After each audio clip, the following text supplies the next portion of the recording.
presents a Ghost Logic game.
And we're live.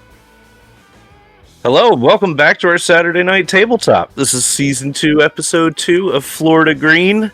Florida Greens are episodic, globe-trotting, buckaroo, bonsai, pink, mohawk, pulp, Cthulhu campaign set in the modern times. It's a mouthful.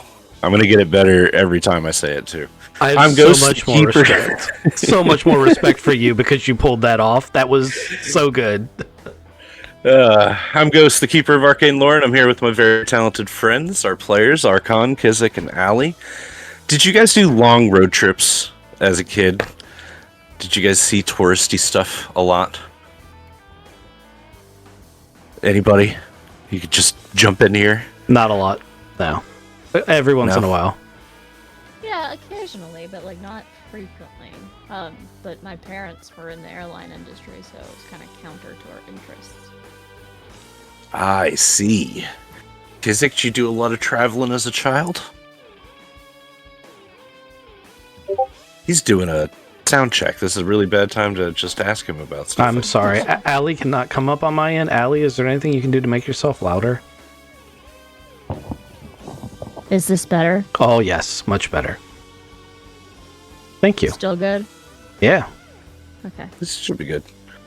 At about 15, I did a 2-week trip with my grandparents and traveled by a camper van from like Louisiana to Arizona. So I got to see New Orleans and then the Alamo and Carlsbad Caverns and Roswell, New Mexico and Petrified Forests and all the cool stuff. But like that's just one. I got one big road trip my entire life, but like remember it fondly. You know, it's a good trip. Do you think Graham's parents took him on road trips? Since Graham's parents were pilots, I imagine he had a similar experience to what Allie would have had, where they would have flown places, but not done a lot of road trips. Gotcha. What about Stella, Allie? Do you think Stella did anything like that? No, I think they probably stuck to the swamp. This is her That's big fair. moment to travel now. Right? You gotta seize the travel now. Kizik, are you back from your sound checking?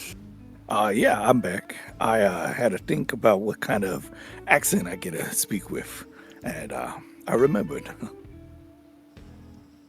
I think so. I vacationed. We for the first 10-ish years of my life we went to the beach, and there's a little teeny tiny island, and I thought it took forever to get there, but it turns out it's only 2.5 hours.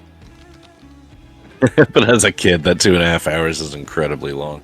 Oh my goodness. And I feel like we stopped a whole bunch, but it turns out like we didn't, and we were encouraged to pee in bottles, because that's how you do it. That's family road trips, man.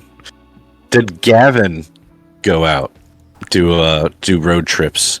What about Gavin? Like, it's Gavin's family, right? Gavin's brother we've talked about.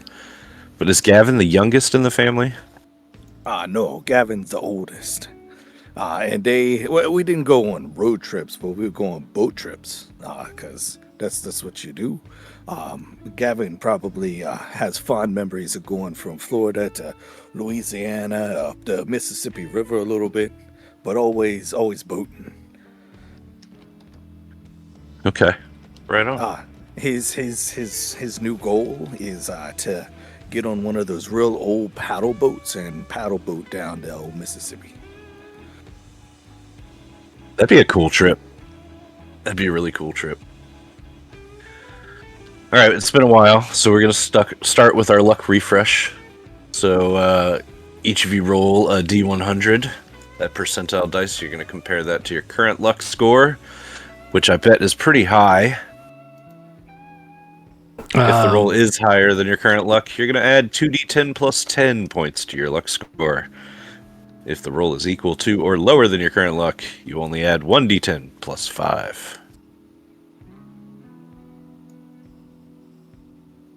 Suddenly had to remember that I needed to open a PDF. Yes, there's character sheets. Yep, character sheets are in PDF, which honestly works really well for Pulp Cthulhu because you change the numbers all the freaking time. How do you bring up the history again? The enter button. Oh, enter. Thank you. So it's higher, we're doing what? So if your roll is higher than your current luck, you're going to add 2d10 plus 10 points to your luck score. And if you're lucky, you add plus 1d10. Yeah.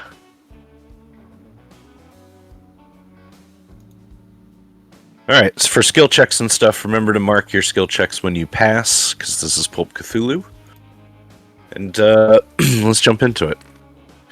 Tonight we're playing a module found in The Things We Leave Behind, an anthology of modern-day Call of Cthulhu scenarios for Call of Cthulhu from Stygian Fox. This scenario is called Ladybug, Ladybug Fly Away Home. It's by Jeffrey Moeller. I hope I'm saying that right. This module is gritty, and it can be truly deadly, but of course we are playing Pulp Cthulhu, so there will be shenanigans.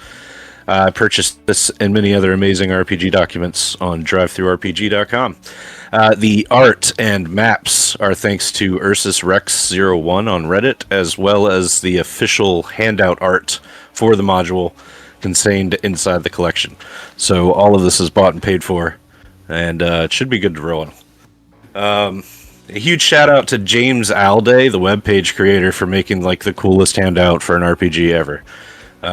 Okay, so we're gonna start with a scene. You guys ready? Yeah. Oh, yes, sir. Yes. Cool. All right. We start with CCTV footage. The image is grainy and slightly washed out. A timestamp glows in the corner of the screen. It says 1832. The camera looks down the canned vegetables aisle of a Save More big box store. A woman, later identified as Sarah Balfour, stands 3 feet from a shopping cart. Her back is turned as she examines canned goods on the shelf. Inside the cart sits a young child, Regina Balfour. A small Ladybug backpack rests beside her. A man enters the frame, baseball cap, huge mustache. He approaches Sarah Balfour from behind and deploys a stun gun. Sarah bucks and jolts, and she collapses to the floor, and the man immediately lifts the child from the cart and begins walking towards the front of the store. But he stops. He returns to the cart. He reaches for the Ladybug backpack. Sarah Balfour, still on the ground, grabs hold of it and begins calling for help. The man kicks her in the face, breaking her nose, and she loses consciousness but does not release the backpack. And after a moment, the man lets go, and he runs towards the exit carrying the child. A security guard enters the frame and pursues him, and the camera angle changes. Still that grainy CCTV footage, but now it's the store exterior. Large sliding glass doors open automatically. The man exits the store. He knocks over a uniformed Save More store greeter, and he throws the child into the back seat of a waiting vehicle. It's a late model tan Ford Taurus, and the vehicle accelerates away. The man, he turns back towards the store. He draws a revolver, and he fires once, striking the security guard right in the knee, and the guard falls. And the man re-enters the store, weapon in hand. The camera angle changes again. Back to the store interior. Employees and shoppers flee towards the exits, and the camera briefly catches Sarah Balfour regaining consciousness, and she begins screaming as she crawls across the floor. The man with the gun stays near the front of the store, over by customer service. This happens all very quickly, but then at 18:45 hours on the little CCTV, 2 patrol cars from the Cleveland Police Department arrive on the scene. Officers make visual contact with the suspect through the storefront windows, and they call for backup. At 18:58, SWAT enters the building. The suspect retreats through the aisles to the pet section. He stops with his back to a row of stocked fish tanks in the rear of Save More. The camera doesn't capture the sound, but the suspect raises the revolver and places it in his mouth. And the image freezes, and then static fills the screen. And we're going to zoom out on that grainy city footage on that laptop in front of you. Your handler, Silas Kincaid, has got you guys here in the vault. He clears his throat. The Cleveland FBI office hasn't identified the suspect yet. They're still treating him as an unknown. But I know exactly who this is. And he looks at each of you with a big sigh. He says, his name is George Lewiston, and I've known him for 43 years. He folds his hands together. He was an ATF agent for most of that time. One of the best. He was smart, disciplined, by the book when it mattered, and flexible when it didn't. He was a damn good example of what a good agent is supposed to look like. He officially retired 2 years ago. Kincaid shakes his head. So this, he gestures vaguely toward the frozen image on the screen. It doesn't line up. Not even a little. I'm sending the 3 of you to Cleveland immediately to figure out what happened. Obviously, there's a missing little girl to find and to get back to her parents. And the question I need answered is why? Why would George do this to himself? Who is this accomplice in the Ford Taurus? Do you think you guys can do this for me?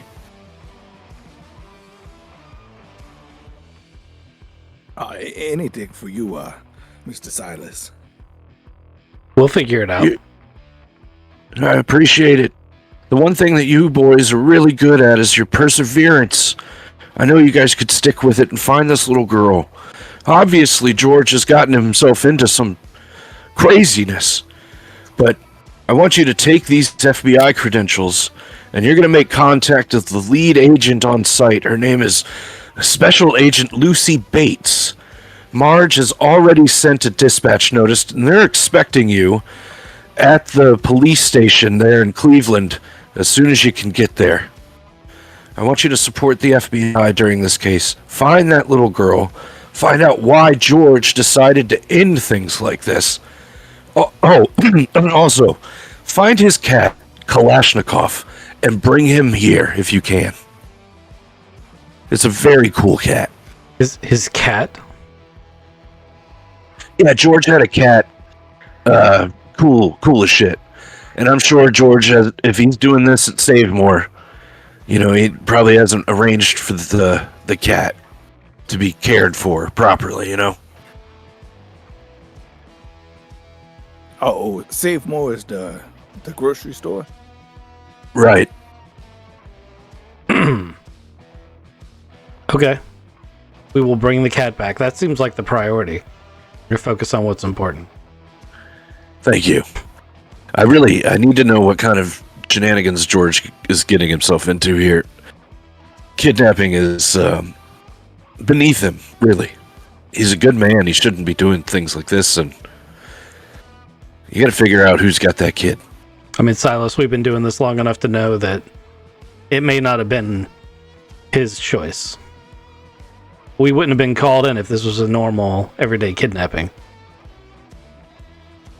Yeah, exactly. I'm gonna need you guys to pose as terrorist experts, actually.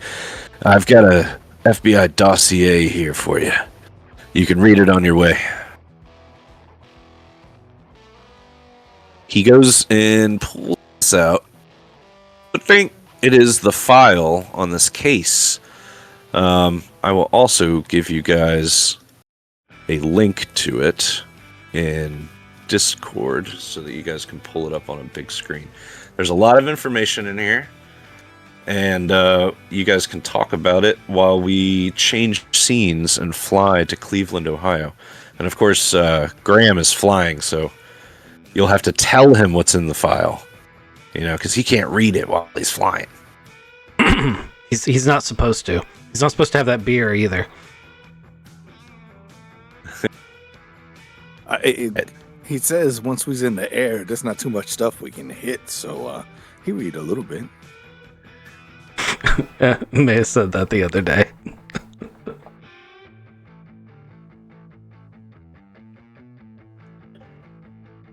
So this is an official FBI file. It's stamped with the U.S. Department of Justice stamp on there, Federal Bureau of Investigation.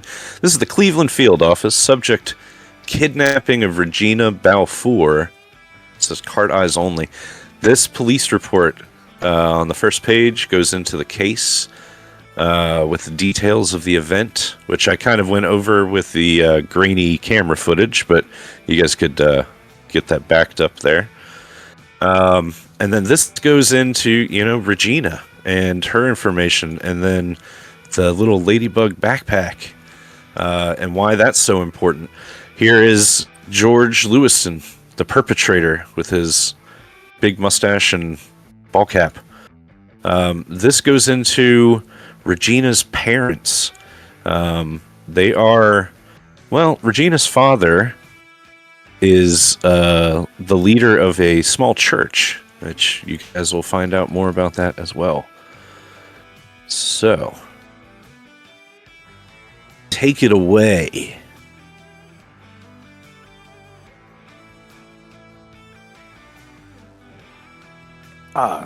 Graham, Silas kept talking about you flying, and I understand. Actually, before we fly, where the cat's local or the cat's far away?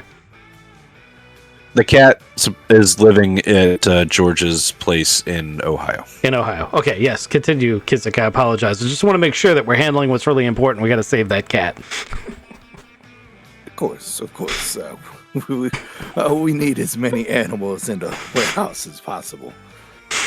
Silas kept saying that this guy is a good guy. The police report says he shot himself in the mouth. You think he's still alive, and that's what Silas was telling us, or you think Silas is just going through some shock? Gavin, you might be reading too much into the phrasing used by Silas.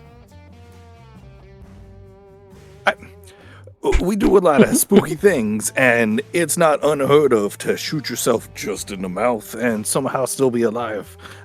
Well, that's true. If that were the case and Silas knew it, you think he wouldn't tell us? Okay, I got it. Guy's dead. We're trying to save the girl and the backpack, and more importantly, the kitty cat. Right? Okay, you and I are on the same page. Hey, what's that file say? It's tough to read and talk at the same time, but we watched the security footage. There's the little girl. Her name is Regina. And then there's a backpack. Let me read about this backpack a little bit. Stella, did you read ahead of me?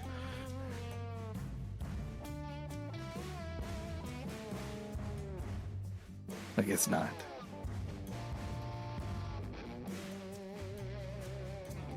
Is Allie okay? Haven't heard from her in a while. She's muted, sorry. She's having some technical issues. Oh, apologies. But I'm good now, sorry. Oh, I made it to the next page. In the backpack, the little girl needs to take some prednisone shots. And if she can't take them, she might die. That's not good. No. Okay, now we got down to the next one where we're talking about the perpetrator. It says unknown. That's not helpful at all.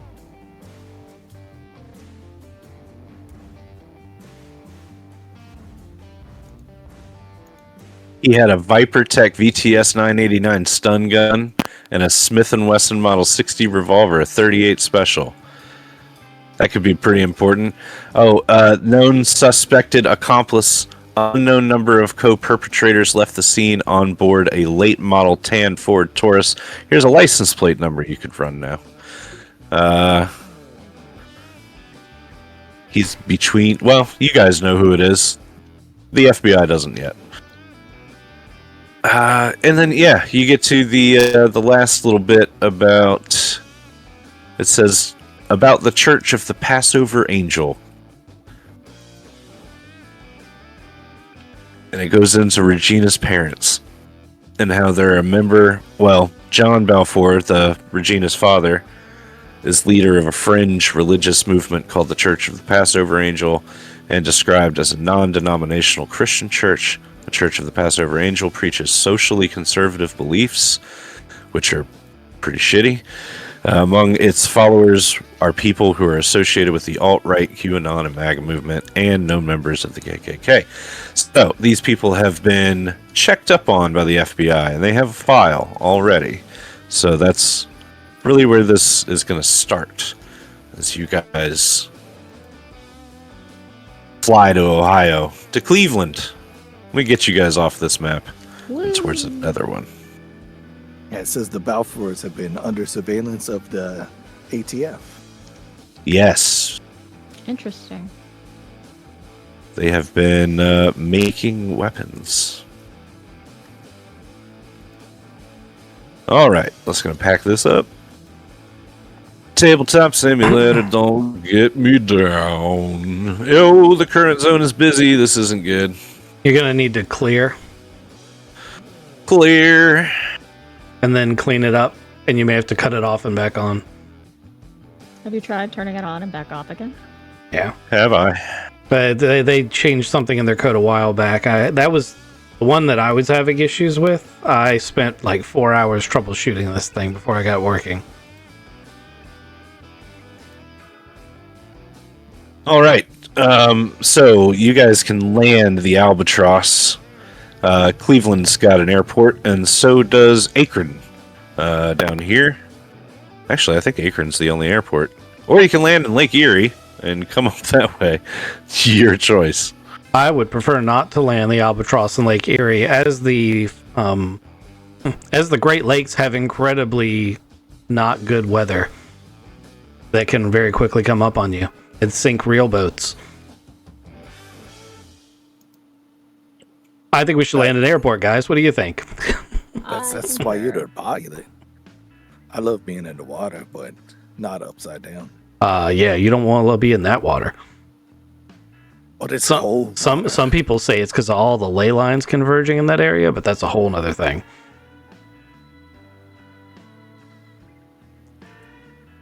Probably some secret island out there. I know. And there's probably just a random birthday cake donut just laying on a dock out there. If you got that joke, I internet points. True friends. So you guys would land in Akron, where there's the airport there, and probably rent a car or have the FBI send you guys a blacked out SUV. And you guys could go on up to Cleveland, where you guys could go straight to the big box store, or you could go to meet Special Agent Lucy Bates there at the Cleveland Police Department. I also want to interrupt a little bit. I just rolled a 0 with another 0 to like see if I was going to be too scared leaving our house, and I don't know if that's 100 or a 1. It's 100. No, It's 100. You don't have a 0 on the dice. I need to BRB right back while you deal with that. Yeah. Oh, Mr. Kizik. What are we going to do with you? I'm kind of proud I never rolled 100 on a dice thing that mattered.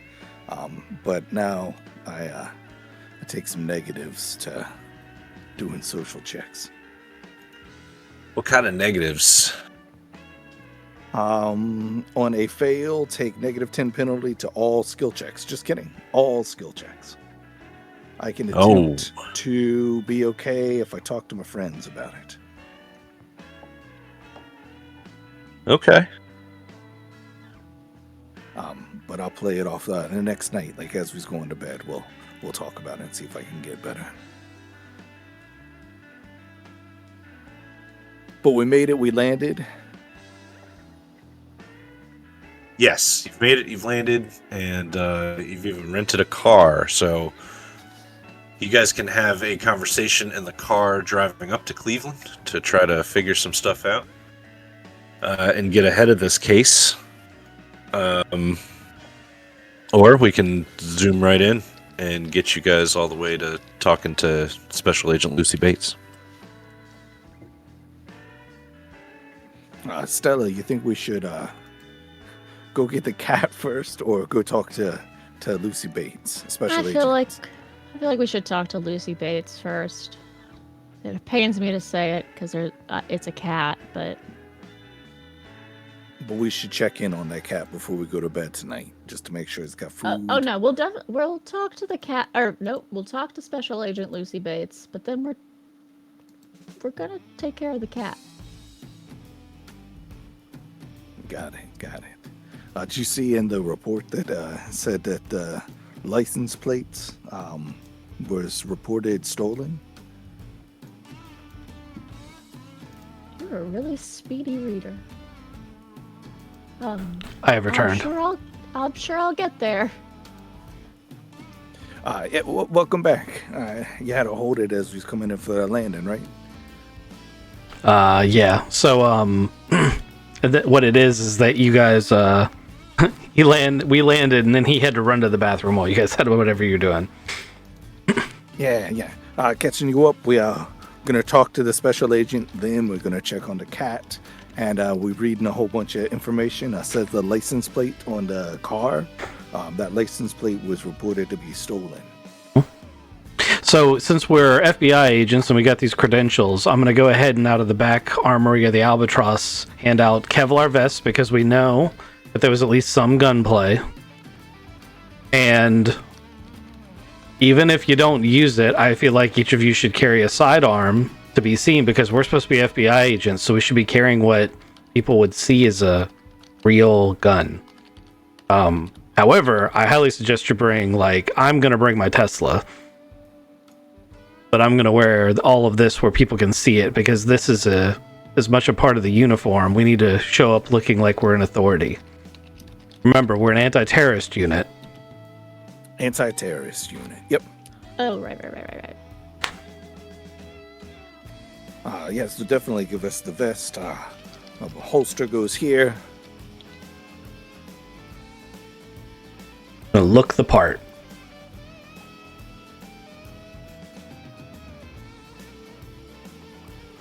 Now that you guys have read a little bit, do you guys have any questions for me? We have a point of contact for the investigation, but you didn't say where that person was. The Cleveland Police Department. Okay. So it's not an FBI agent? It is. Special Agent Lucy Bates. Lucy Bates. I read that as Lucky Bates for some reason. The first time I read it, Here's I also hoping. got lucky. Yep. So, let's go over what is known as you guys get to the police station. Unless you have George Lewiston's identification, which is more than the police currently have. They don't know who this is. So right now, you guys could go to George's apartment.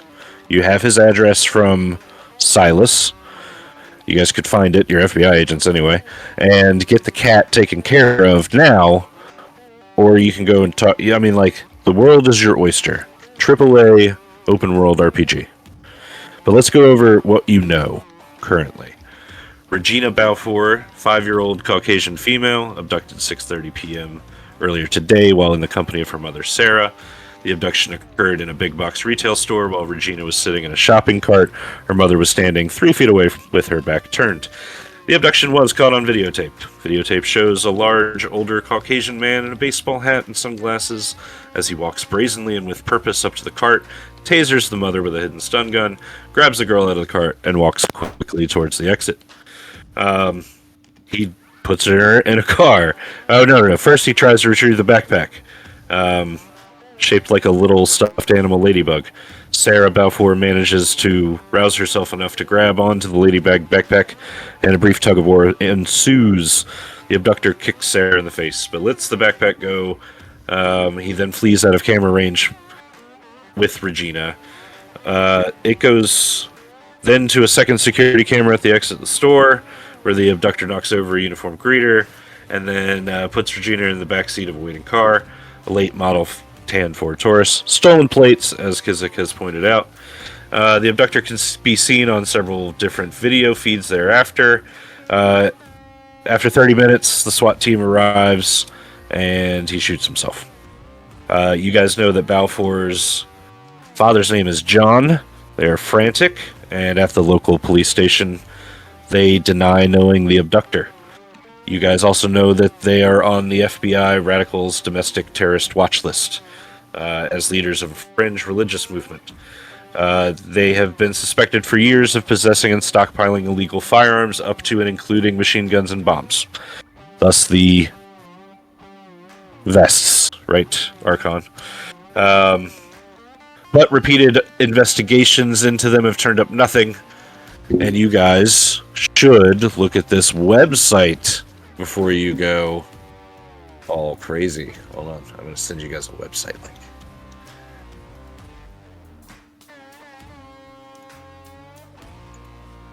This has got to be a real piece of work to get this done. Boop-a-doop. Oop, that's the wrong Discord. Don't mind me. Here we go. Got too many of these. That's funny as shit. I got a lot of them too. There's someone on that Discord who's like, what the hell?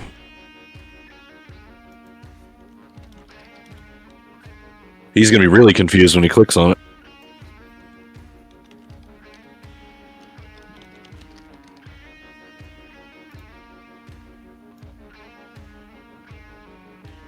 Hey, what do you guys see on that website? It hasn't come through for me yet. I'm sorry. Oh, I'm sorry. It's on Ghost 20 Modern on the Discord. I can maybe bring it up on a tablet here on the game. Let's see.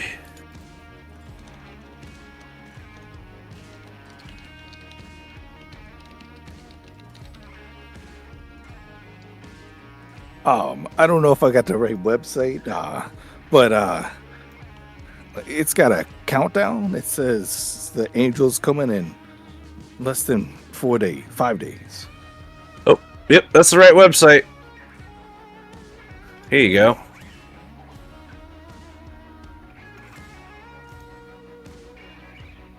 That's it. The Church of the Passover Angel. With, what are these little frogs floating? No, they're raining. Raining frogs. Oh, and yes, sure enough, countdown.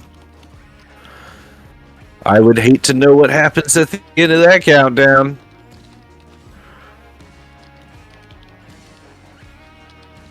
Da. Frogs is a plague, right? Oh, wow.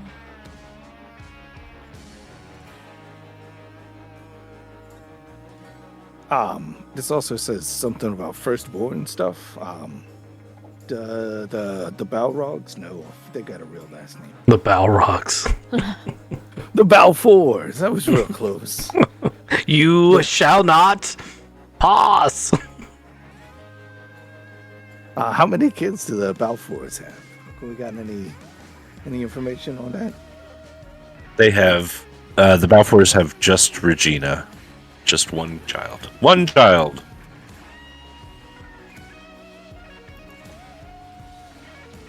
I don't know if that's related. That's it could, because it says that it's gonna smite the firstborn. That's what the angel's gonna do. But we also like this just a kooky cult thing, right? We don't really think the world's gonna end in 4 days. Right, guys? Yeah, someone thinks it's going to. Mm-hmm. That's a lot of definitions of the world ending. I mean, when the Firefly show ended, I thought the world was going to end.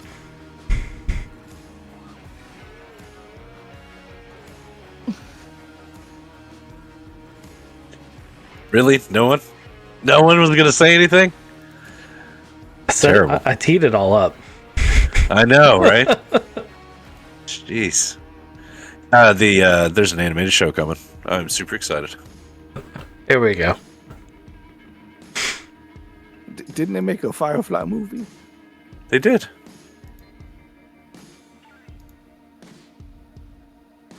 All right, so we're Pulp. driving up. Yeah, you guys are driving up to the police station.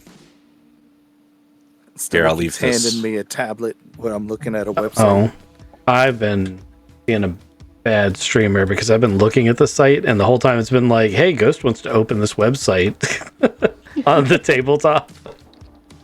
It's all right. I will leave that there so that you guys can take a look at that. It's not working in the tablet for me. Oh, butts. I don't know if it's working for other people. It's not working for me though. I can see it. I hit OK for him to open that website. Yeah, I hit OK too. I just hit there we okay. go. I think I was the holdup. I'm sorry. I don't think you have to do it individually. We were wrong. Sorry, I moved it so that it would refresh for me. Now it's working. Okay, cool. Everybody can look at it. That's great. That's one of my favorite handouts ever. A working website. So cool. Oh, well, you should do some of these to solve a murder mysteries that we do for dinner sometimes. They often have websites. Oh, that is cool. I would like to do that. Anyway. You'd enjoy it. Mm-hmm. I would enjoy that. I don't think the person I'd be with would enjoy me enjoying it, because I would enjoy it too much. It's okay. You guys will hit the police station. Let me find it. There is a button. There. Cleveland Police Station.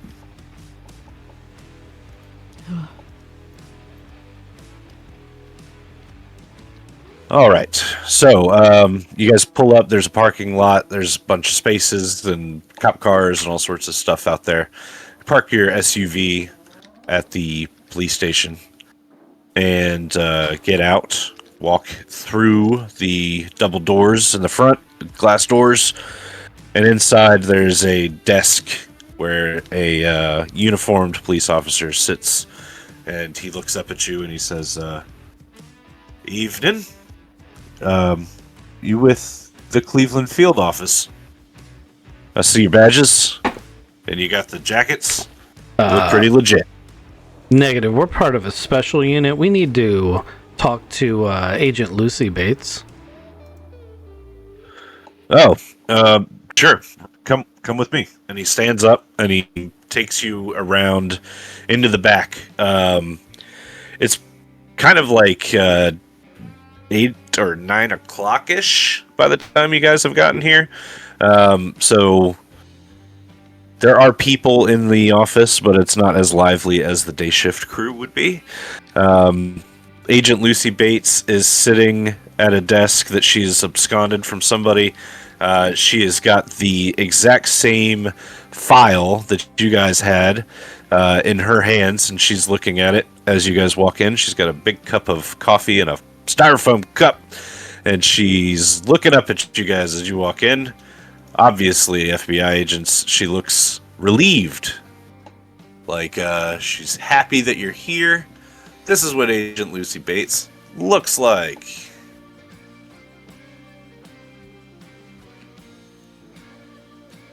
Got the blazer on. She's got a button down and the swoop on her hair. She's very professional. She stands up and she holds her hand out. "Hi, it's nice to meet you. I'm Special Agent Lucy Bates." It's nice to meet you, Agent Bates. I'm Agent Eckhart. We are with the anti-terrorist unit, and we are here to investigate the Regina Belfour kidnapping. Excellent. Yes, I'm glad that they sent you. She looks up, and in the corner of the room, there's... oh, you know what? Not in this room. She looks up, and there's other people, like, milling about, other police officers and stuff. And she ushers the rest of you in to the office, and then she closes the door and drops the blinds. And she says, "Hey, kind of... I want to level with you guys right off the bat. Regina's parents are absolute batshit crazy. Easy on the terrorist stuff, like those kind of triggering words. We don't want them to know that they're being investigated in that way, okay? Just when you guys do interviews or anything." That Cool. seems like sound advice. We didn't actually say that we were here for them, but I guess it's a logical deduction. Yeah, I don't want the other police officers here, you know, the locals, to get it in their heads that you guys are with the terrorist group either. So, Well, I told the officer at the front desk we were the special unit. For all they know, we're a kidnapping unit. okay. So like I said, the girls' parents are real pieces of work, but they have been cooperative. I will handle all the local police, the media, and the parents while you guys do the investigation. If you guys want to set up any interviews or get any warrants, just go through me first. I'll do all of the paperwork for you, and I'll be right here in the police office, you know, as long as we've got this investigation open. Well, Stella's our interrogation expert. I feel like we should start with the parents and running through their account again. Okay. They're both here. Do you want to get them together or separate? Let's keep them separate, and we'll run each other's stories across them to see if we can poke any holes in it. All right. Which one do you want to start with? John, John? defer to Stella. Let's start with the mother. All right. So after about 10 minutes, Agent Lucy Bates will come back into the room and say, the mother is in the interrogation room D, and you guys walk in, and she's sitting there. No handcuffs on. She's sitting at the table. She's got a broken nose, obviously, swollen and bruised. There's old blood stains under her nostrils. She looks like she's very irritated as you guys walk in, and she looks up and she says, "Who are you with? You're at the FBI. Have you found anything else about Regina?"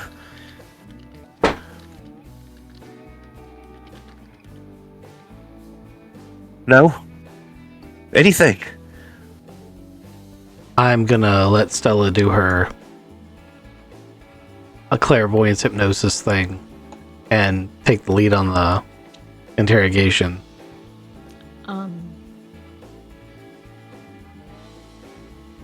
My mind is blanking. Can you do that? Can you do it? Want to do it again? I can talk to him, but I can't roll your hypnosis for you. No, I understand that, but can you talk to them for a second? Let me. Yeah. All right, so let me back up and punt a little bit. She says all that, and Graham walks in, and he's like, "Yes, Miss Balfour. We are working on the case. We are a special unit that takes care of these kind of situations, and we're just getting up to speed, so we wanted to speak to you. Can you, and I know you've probably gone over this a few times already, but for our benefit, would you mind starting from the beginning of what happened at the store?"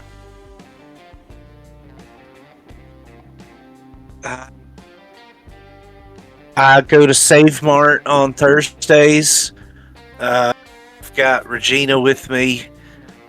We were getting groceries, of course, and I've got a pretty big congregation to feed, so we go to Save More to get the good prices and groceries. I had Regina with me in the cart. We were in the vegetable aisle, and a man came up with a big white mustache and low white baseball cap, and he grabbed Regina and he took her from me. I tried to fight him, and he hit me in the face, and I went down pretty hard. I think that's what happened. And you've never seen this man before? No, I've never seen him before in my life. I think he hit me with a stun gun. It hurt really bad. And what was Regina's reaction during this? Well, Regina was terrified, of course, and I was terrified too. And if we don't get her back, I don't know if anybody else really knows this, but she's sick, and she's got to take her medicine or she will die. And she's got a pump in her backpack. So we got to find her. I need you guys to go find her. We are gonna do our best to take care of that, and we are looking into the situation. So he hit you, you went down, and then you didn't really have a view of what happened next? I think he came back and tried to take the backpack, but I fought him off again. Your mama bear, and he left. He took Regina, and they went out front. And You said the medicine's in the backpack. Do you think he came back from for the medicine? Maybe. How would he have known? He's a stranger. I don't get it. Well, he wouldn't have known that there was medicine there. That is a clue, though. If he did know, is there anyone else you know that knows that Regina has those conditions and keeps the medicine in her backpack? Are there friends? Are there, you said you were buying food for a congregation. Are there people in your congregation that know that that's where her medicine is? Well, of course. I mean, Regina's part of family. Everybody's part of family. We all know, a lot of our congregation, they give tithes, and they help with medical bills, and everybody knows that Regina's sick. Do you think it's somebody at the church? It couldn't be anybody at the church. I know everybody at the church. She kind of stares down at the table for a little bit. There wouldn't have been anybody there. I would have recognized them. You don't think anybody at that church couldn't have any reason whatsoever to take Regina? No, I can't think of anybody that would hurt my little girl. We all love each other. I text Stella. Is she telling the truth?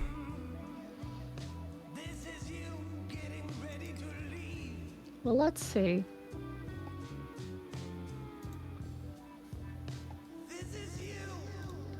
Hello, mouse. Hello. You've gone quiet again, Allie.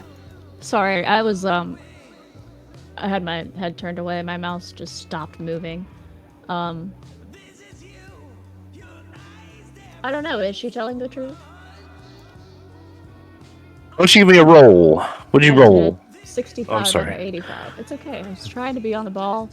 It's not working for me.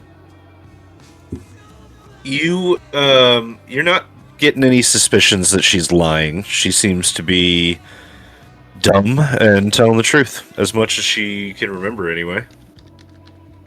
You know, the fact that George Lewiston tried to go back for the Ladybug backpack with Regina's medication pump tends to suggest that he wants to keep her in good health. So, yeah, good on you for making that connection. So Stella's going to text back that she cannot see or cannot perceive any deception. So I'm going to lead with the she's telling the truth, and I'm going to say, all right, so you don't think it's a member of the congregation. Miss Balfour, is there anyone who's left the congregation that might mean you harm? Someone who might disagree with your teachings enough to want to, hypothetically, protect your child from them. She, her eyes get a little wide as she thinks, but she doesn't say anybody out loud. She says, everybody that I know in the congregation is good people. And she kind of just shuts up about that. Anybody outside the congregation have issues with you guys lately? Well, sure, everybody, gets a little weird about the church sometimes, especially the government officials like ATF and child services. So, you know what? If you're just gonna keep pointing the finger at the church, maybe I'll just wait for a lawyer. We haven't pointed the finger at anyone, and we're more concerned with who's opposed to the church that might be interested in taking your child. The only people that have been averse to the church have been the government, including that lady down at Child Protective Services, and those ATF agents that came in unannounced and without a warrant and searched the house. She seems a little bit more ticked off about the government than a normal person could be. So you're telling me, Miss Balfour, that there are no individual private citizens anywhere in this area that have a problem with your congregation? Not that I can think of. Let's see. I'm going to look into something. Gavin, would you mind stepping in here for a minute? And Eckhart would like to step away and pull the files on the CPS for this family, as well as the files for the ATF raid, and leaf through them. Okay.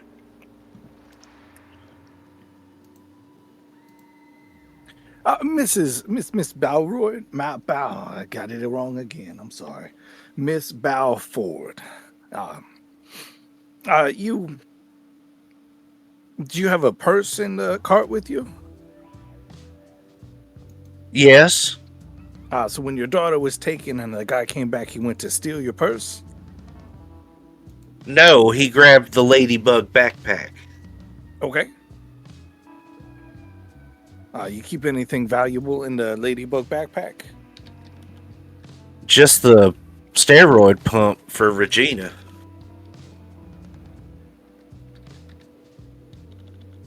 All right. So the kidnapper, he came back.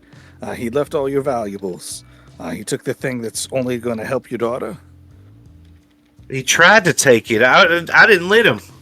Yeah, but if he would have had that right now, your daughter could be a little bit safer because he knew about it. I understand you were in a fit of rage. You said you were a mama bear at that point, just making sure that you kept that backpack. Well, are you suggesting that I've maybe hurt Regina by not giving him the backpack? Oh, Lord. Oh, forgive me, please, Lord. Oh, I did not mean to hurt Regina. He could have had the backpack. Oh, God, I didn't mean to do this. Starts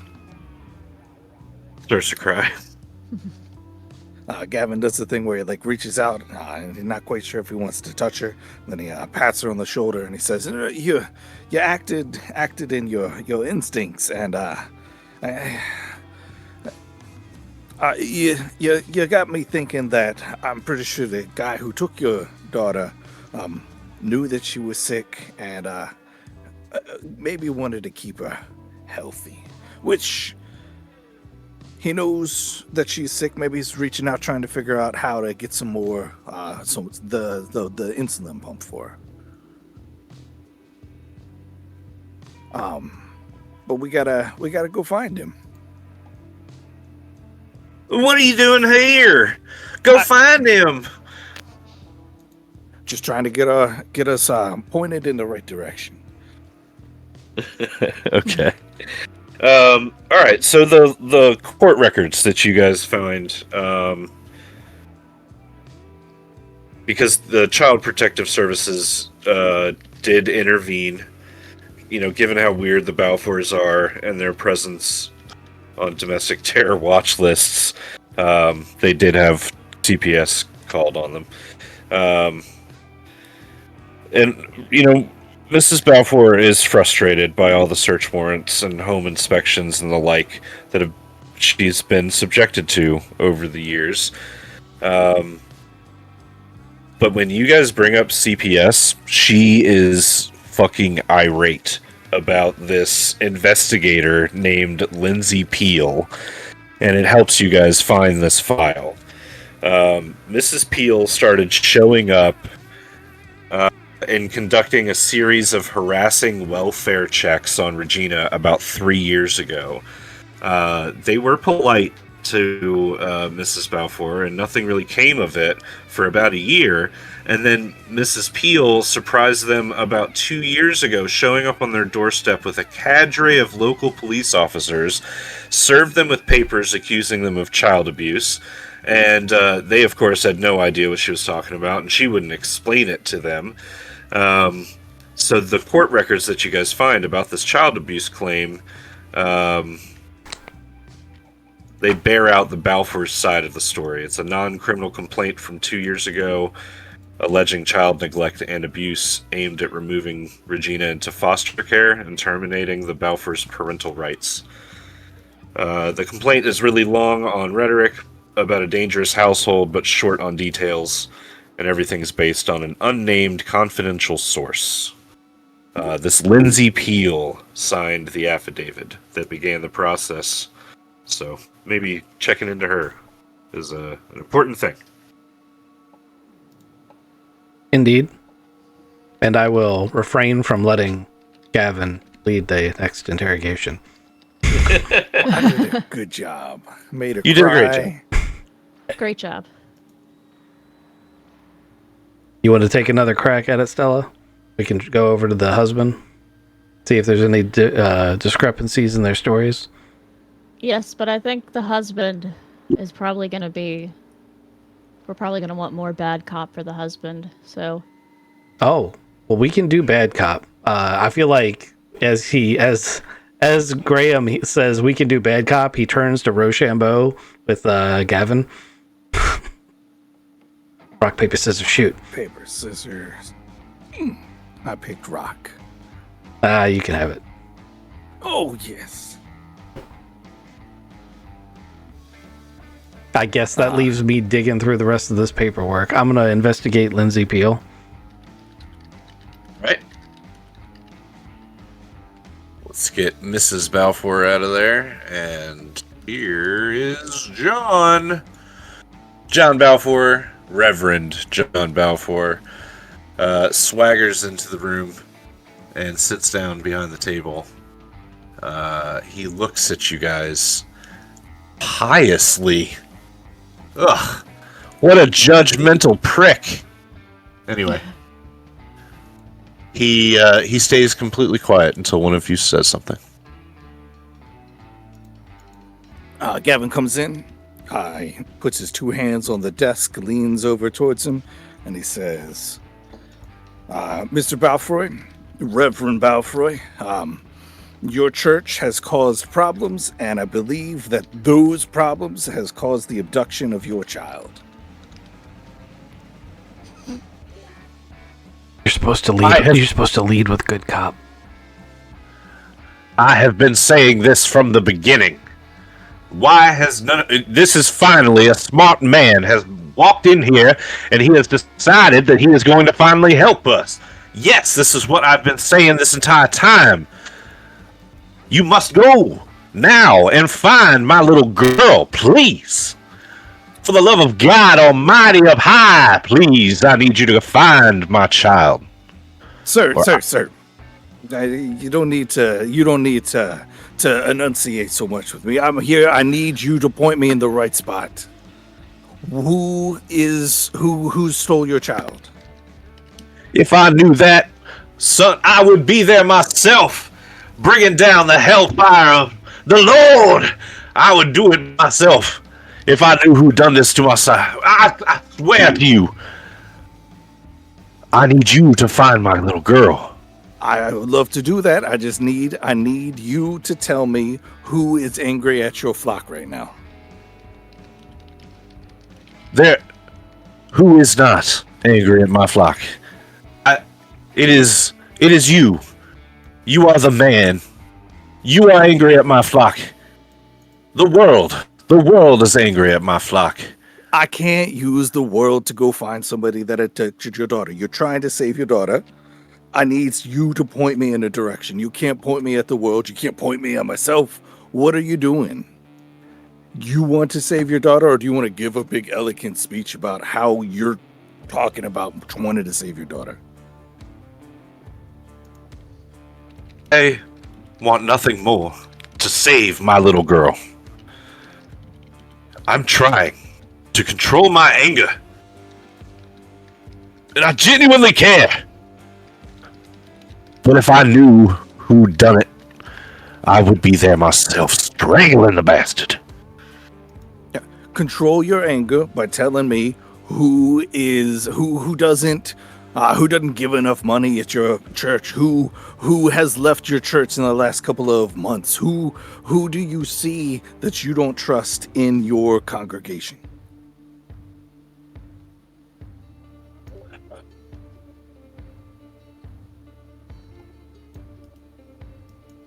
His eyes go really wide. And he says, I have to go home now. I have to go. There are things for me to do. You should probably tell us who you're thinking about right now so we can go arrest them and save your daughter.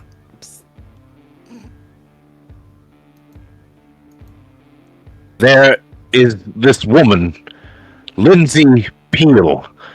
She is wrapped my family up in lawsuits for months and months with pointless allegations of child abuse. You should look there, maybe.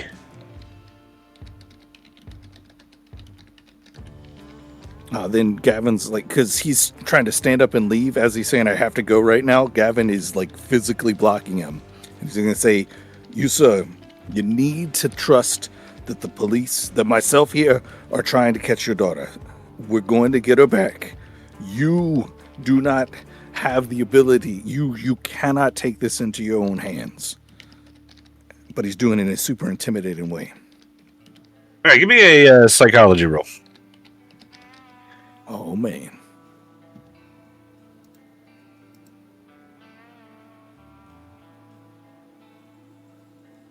Also, when are you gonna bounce off to the good cop? I say let him cook. That's a 57 out of, find my actual sheet, psychology, out of 20. Not even close. Maybe you should pass it off to Good Cop.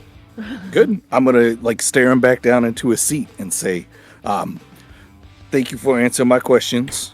Miss Stella here has some other questions. Special Agent Stella. And then he's going to sit back down in his chair with his arms folded. Special Agent Miss Stella. Miss Special Agent Stella. I'd really like to try hypnotizing him into naming names. I think that's a great idea. Yeah, hit it. Okay, yay. Let me try.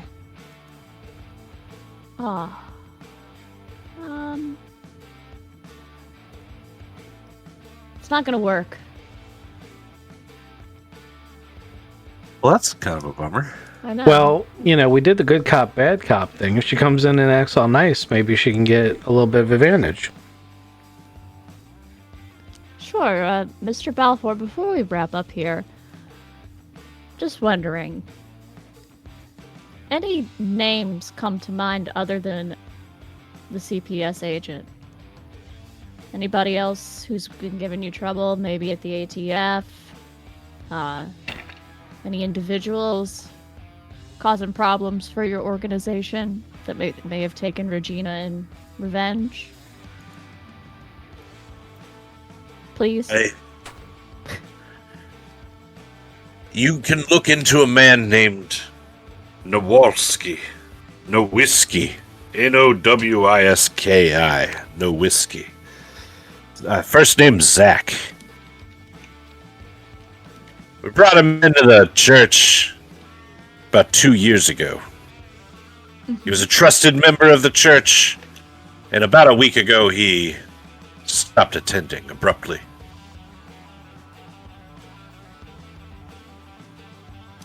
No reason? Have you seen him anywhere else since then? No, I haven't. You haven't tried to call him or go by his house? I don't make it a habit of finding all of my congregants' homes and addresses. So what makes you think he had something to do with kidnapping Regina?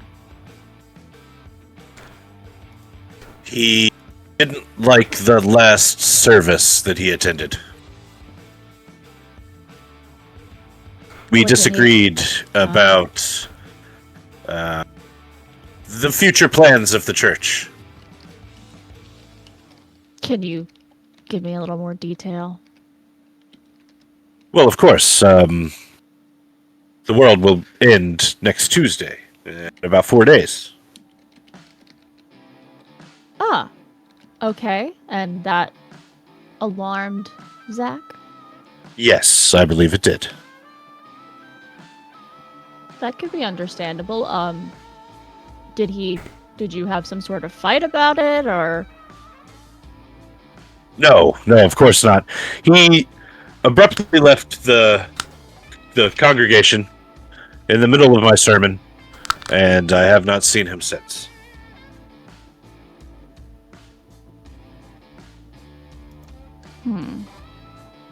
He left in the middle of the sermon. Do you remember what you had said, what you were saying when he left?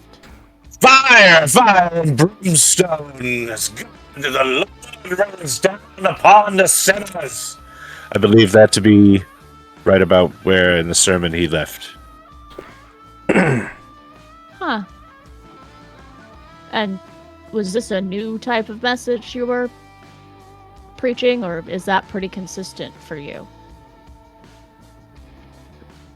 It usually correlates to combined astrological analysis and a divine revelation, of course. I see. And nobody has heard from Zach since he walked out. Correct. Any idea where we can find him? I do not. But you're the FBI. I'd hope that you'd be able to find somebody with just their name.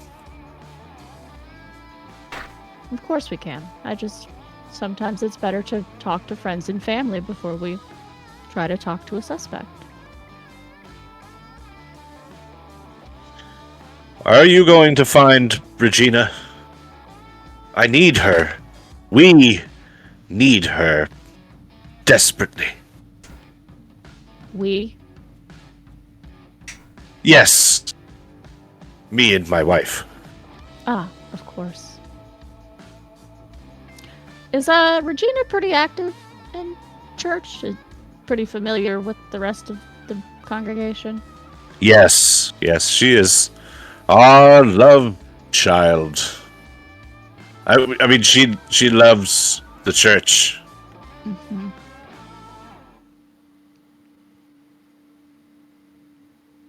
What does she love about it?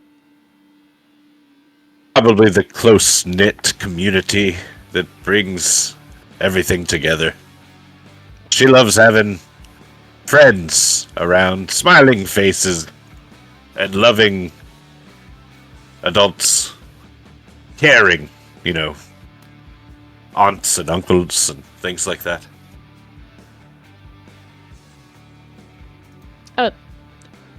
You mean, and by that you mean adopted aunts and uncles? These are they your actual siblings? Aunts and uncles? No relation by blood. No.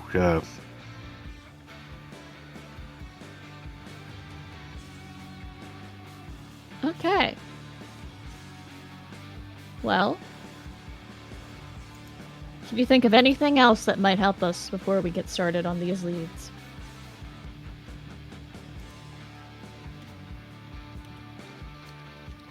No, I don't think so. But I really must go. Can I go now? Sure. But Graham stands leave up. us some way to contact you. Oh, right. The local PD have got my information. Don't you worry. Mm-hmm. Thanks.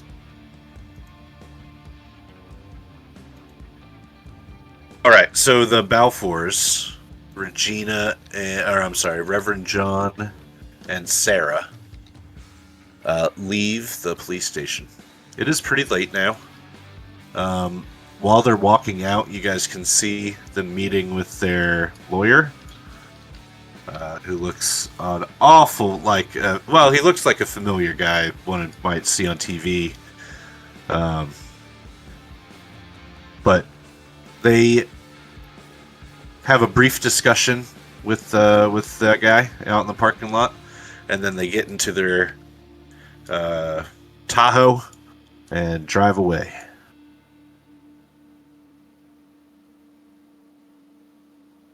All right, so where do you guys want to investigate next?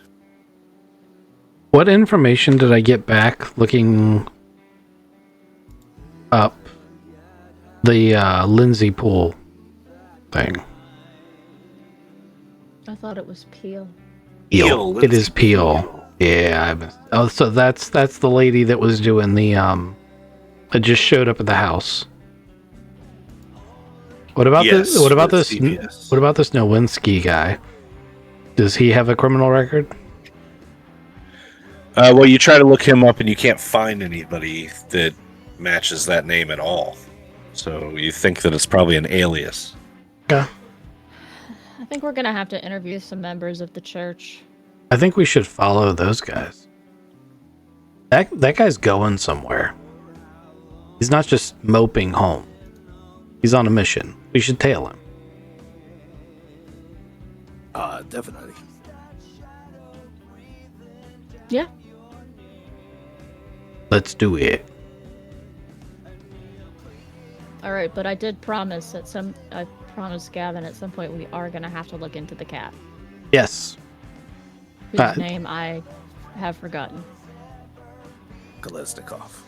Kalashnikov. And that is definitely something I know how to spell, so I won't even have to ask. Hold on. I got this. I mean, it's pretty easy to Google. Yeah, but I had it in my notes. Kalashnikov. Oh, didn't do too bad actually.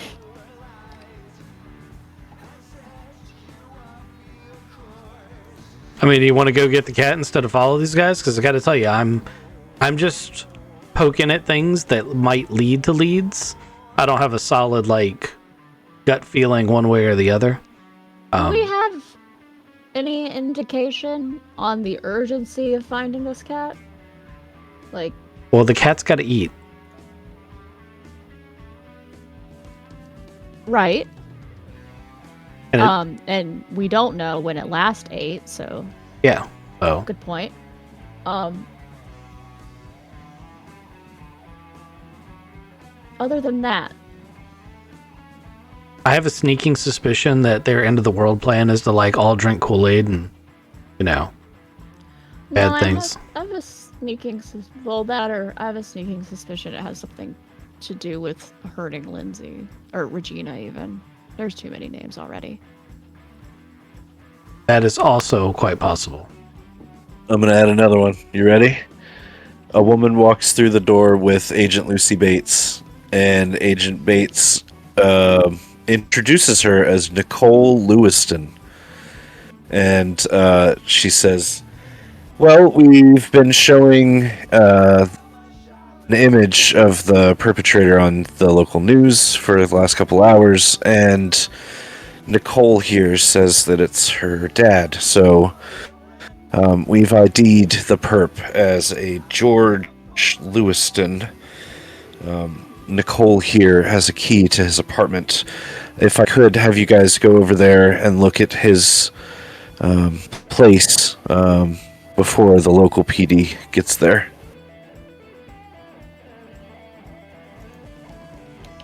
Nicole looks like she's been crying.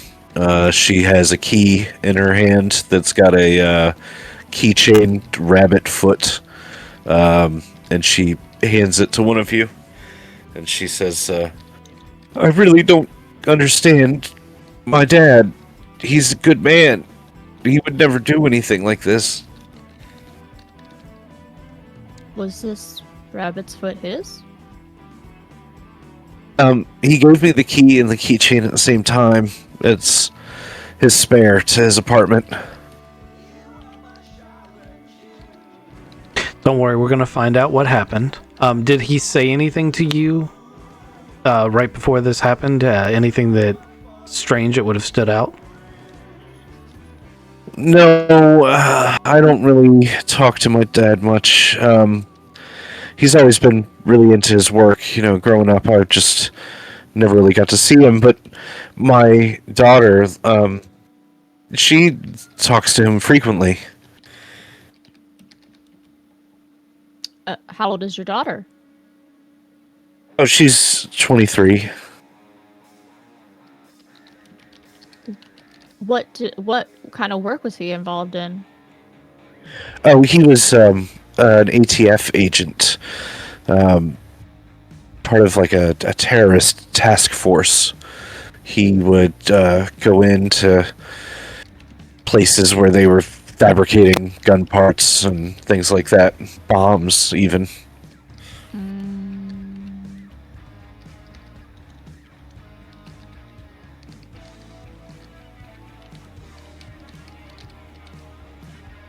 Are you familiar with the group, the Church of the Passover Angel? No, I can't say that I am.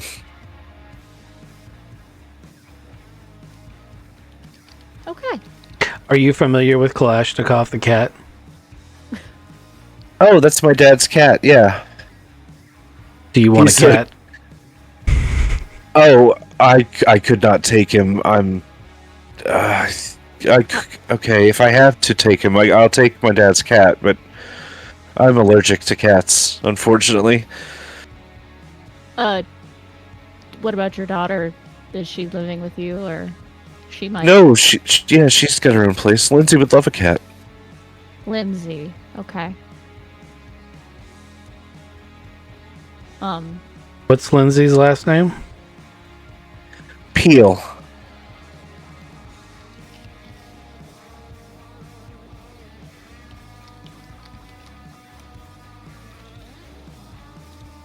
Dun, dun, dun.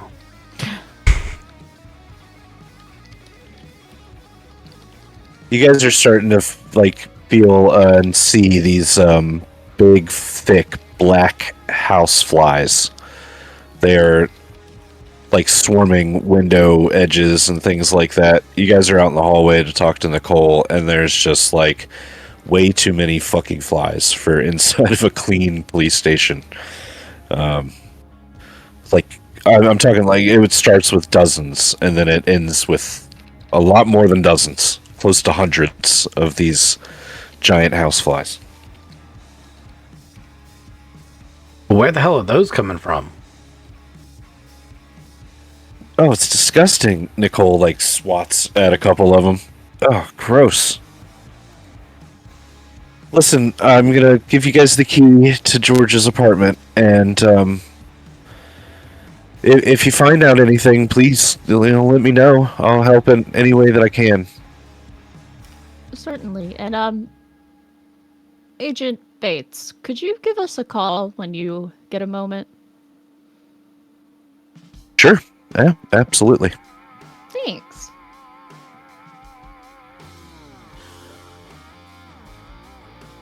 So you guys have this key now. You guys have talked to the Balfours. You guys could head to George's house, his apartment anyway, to meet up with Kalashnikov. I think we should do that before the police get there. Yeah, they are going to get there soon. They are not, because we're going to call dispatch because we're at the police station and tell them that they're not to enter the house because we outrank them. Okie dokie. Can we tell them to tail the... You do not want to do that with a black and white because police cruisers are very easy to spot. Right then. Do we want to tail them while we tell them not to go into the other house? Unless we split up. I feel like these are both pressing issues. My vote is we handle the apartment and come back to the Balfours. But if we want to split up, then some of us can go tail the Balfours and the other two can go investigate the apartment, or I guess you could send two people to tail them. No, I think you should go tail him, and Gavin and I will go investigate the apartment. Okay. I don't have the skill set to do that. Well, we're not going to the cat, so... That's what I'm saying. I've been preaching to go to the cat the whole time, so... All right, well, why are we having this discussion? We all go. Let's go. Because Gavin brought it up! Yeah, because the guy had a weird face when I told him, and he's going to do something. He is going to do something. Don't we have, our own little Penelope Garcia who gives us tech and stuff, and we could put a tracker on his car? They already left. We got to get in our cars and chase after them, or we got to go look at the cat. And I vote for the cat, too. No further questions. Okay. No further questions, Your Honor. Alright, so you guys head to George Lewiston's apartment, which is about 4.5 miles from the Save More store. It's in a pretty shitty part of Cleveland. It might have been nice at one point, but yeah, things have gotten rough for this little spot of the town. Hold on. Go over here. Let me label it. George's house. There we go. And I'm going to turn it blue. Make it blue. Make it blue! Does Mr. Balfour kind of look like Prince Harry to anybody else? A little bit. And Mrs. Balfour is Tony You're Collette. talking about Sarah? Yeah. That's how I imagine Pam from Archer looks like if she were real. A little bit, yeah.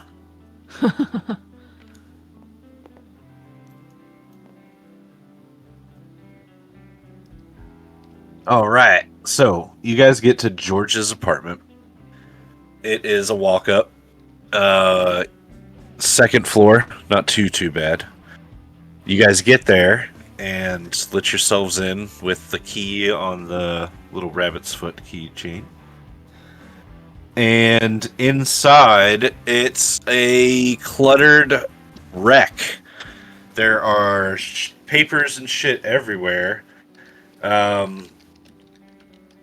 And what really sucks is that George has obviously destroyed his computer and his cell phone with a sledgehammer and left the pieces on his desk. You do see a cat water bowl and food dish. The food dish is empty. You guys have not found a cat yet. Here, KKKK. Oh shit, that worked on mine. Buddy. Gavin's gonna go look either above the refrigerator or in a little cabinet right beside the refrigerator for some kitty food. And Stella's gonna attempt to use her animal handling skill to lure the cat out. Psst, psst, psst, psst, psst, psst, psst.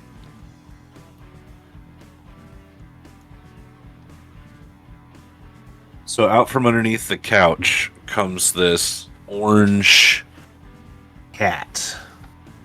I'm going to show you guys a picture of him. Cat Here he pictures. is. Cat Cat pictures. pictures. Oh, Pictures. chunks. He's in the chunks. That's the best cat. Like he's hugging the leg. It's all chunks. That's a good cat. I can tell just by looking at him. Sadly, while you're looking at him, you realize that he's got boils all over him. Oh, And he is in quite a bit of pain. Oh my god. Angel. Boils?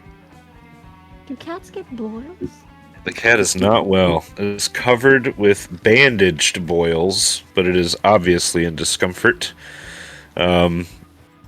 It looks like these bandages are pretty new. Like it's recently gone to the vet.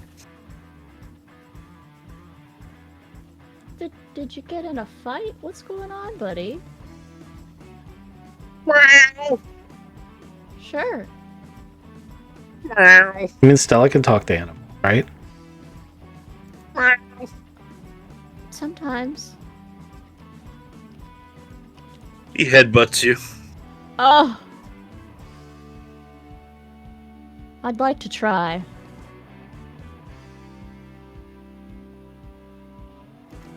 All right. Just looking at my animal handling it. I would like to spend some luck. How much luck are you gonna burn? Well, I have a 58 animal handling, and I rolled a 64. So I'd like to burn 6 luck. That's pretty good. That's a good burn. Good burn. Thank you. Thank you. All right. So how does this go down? You look into his eyes. I scratch Cute. his chin. I just have to have some sort of contact. Not really. It just has to make eye contact. and his meow becomes a food. Food. Food. Hey, you got food? We're getting on. You'll have food shortly, but I need to know what happened to you. Why are you covered in boils? Sick. I'm sick. Don't know what's going on. You got food though. Yes. That's cool. And you're supposed to be a very intelligent creature who can speak in complete sentences and have thoughts. So let's focus here. When did you get sick? Have you met an orange cat? You're right. I am speaking in complete sentences. Yeah, no, you're doing great. Let's just I want to help you. You should have went with Surfer Dude for him. Oh yeah, should have. All right. I don't know why I'm sick. It just came over me, and George took me to the vet this morning, and then he said goodbye. Not like George to say goodbye like that.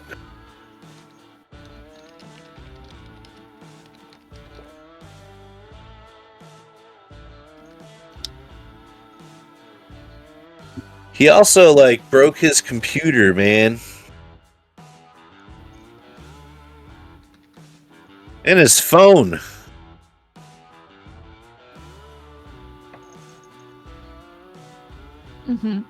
When did he do that? Oh, when we got back from the vet. Oh, okay. He said the neighbor was going to come over and get me, but So I'm gonna- she hasn't come over yet.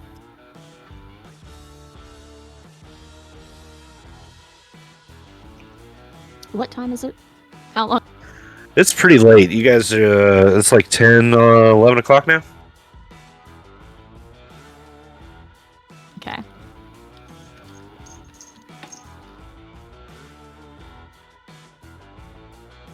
Food, though? You got food, though? So I'm gonna look at him at a signal. That's no, and give him a signal that indicates go look for the vet report. Okay. I will look for that. And we need to feed the kitty. Well, Gavin was looking for the food, and I'm sure he was successful. Did I find some food?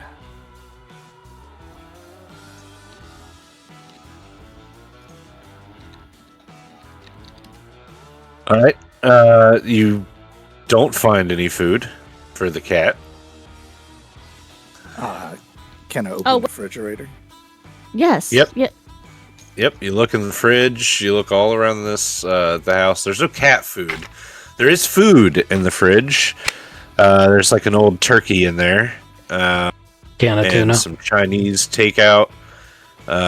Peanut butter. Oh. A lot of beer. You like turkey? Yeah, I'll eat burp. All right. That's there. Gavin starts just picking at the turkey with his hands and tossing it over. Oh man, you got food. Okay, yep. And he comes over and he starts munching on the turkey. Oh, this is good stuff. This is great. I really appreciate you guys. I'm glad that you guys came around because I was probably going to starve to death in about 2 or 3 minutes. And I feel much better about it. You really do know what cats think. I was definitely going to die. I was about to die. You guys saved my life. I really appreciate that.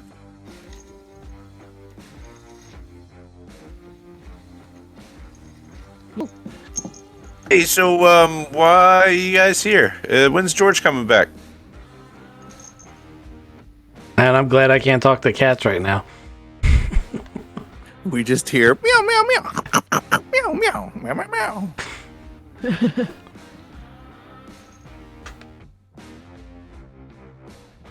After George left you this morning, he attempted to kidnap a little girl at the Safe Mart grocery store. And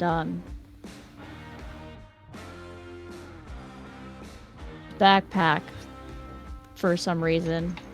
We're not sure of his I'm only getting every other word from Allie. motivation. Yeah. And oh no. I'm just telling him what happened to George. We don't have to go back over it. Okay, that's cool. So you told him what happened to George? Did you tell him George is dead? Is that the cat's reaction? Yes.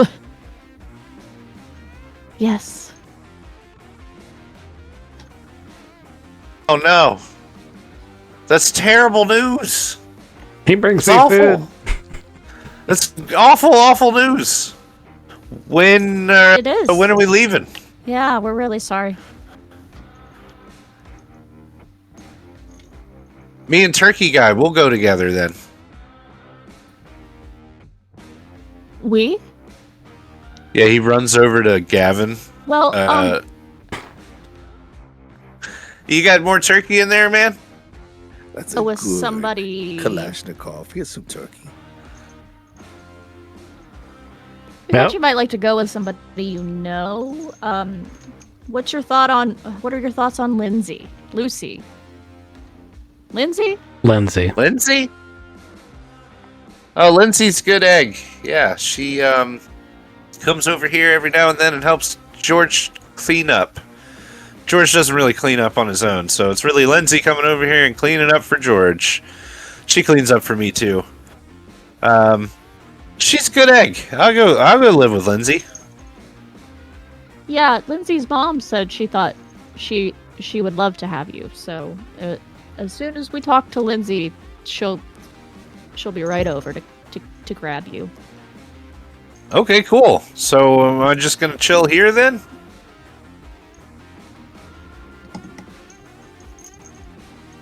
Yes. Y'all want to take a cat with us? No. Of A course. oil-covered cat? No. It's a bad idea. I can drive. I'm still... Somebody's purring into the microphone. It was perfect. Yeah, that would be my cat who heard me talking to another cat somehow. This is worse than when I said something about Alexa and everybody's Alexa went off at once. You good boy. That's my good boy right there.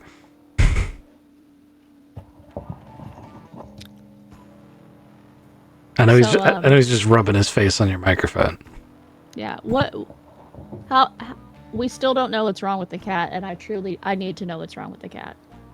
Okay, so the vet report is found, and the vet could not figure out what has caused the boils, but has given the cat a treatment, and hopefully, he'll get better, maybe. Kalashnikov, do you have a nickname, first of all? George liked to call me 47. Yeah, that's not much shorter. How about Callie? Callie's cool. All right, Callie, you don't have any recollection of where these boils came from or when they started. They started yesterday. Very painful.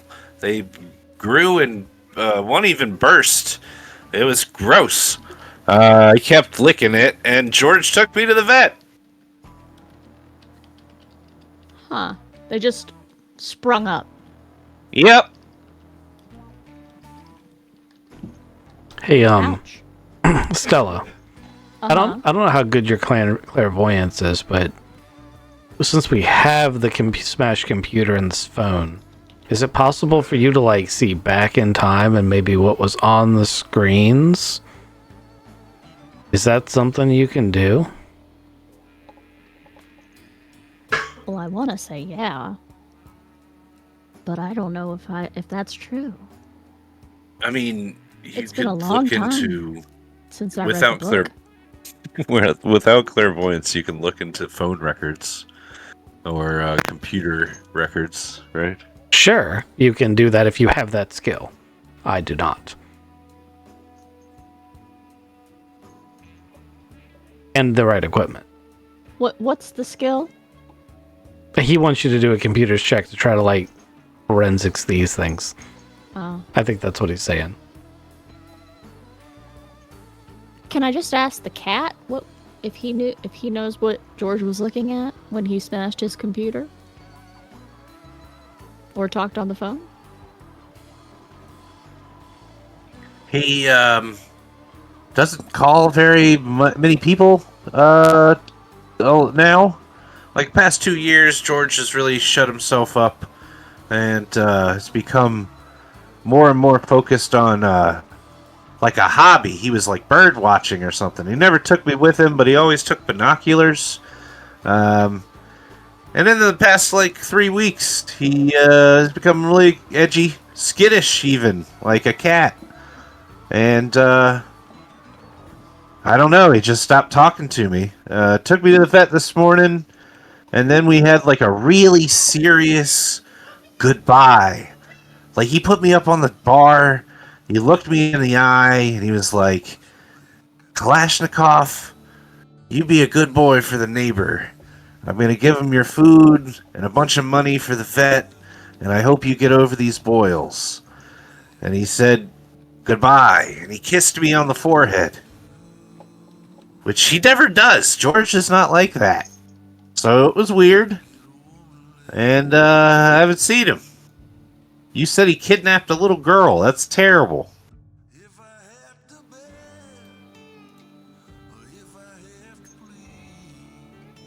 Well, he had help, and you're saying that George doesn't talk to many people, or call very many people even. So, did he have any friends you know of? I mean, there was Lindsay, his Right. daughter, granddaughter. Yeah, niece, whatever she is. I'm a cat. It doesn't matter to me. He saw her often. Yeah, she came over all the time. He and her were talking. He would mention talking to her.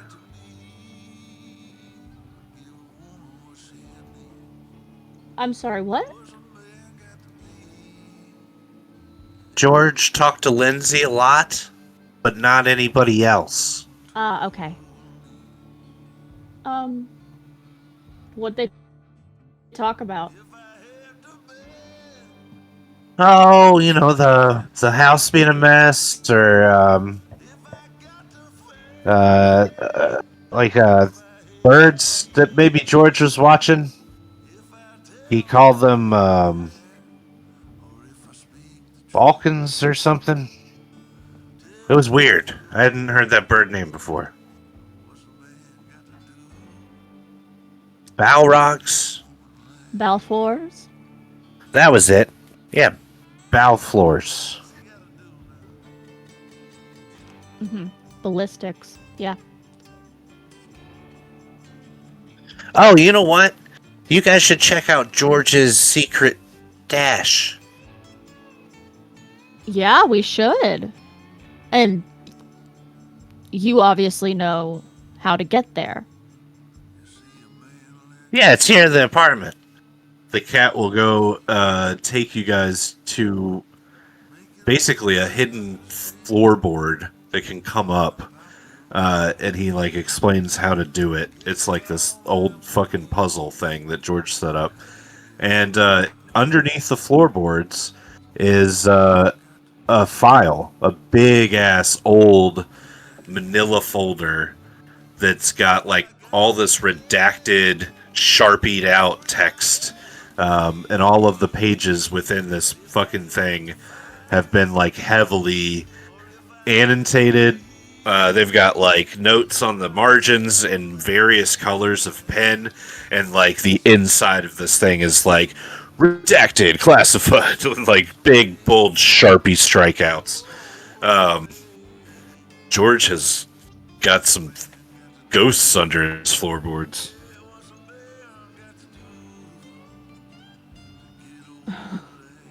Wow.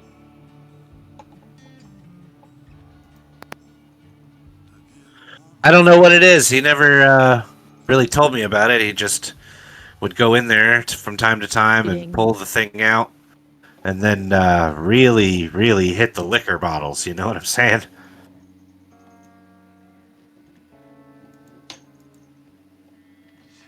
I see, and um,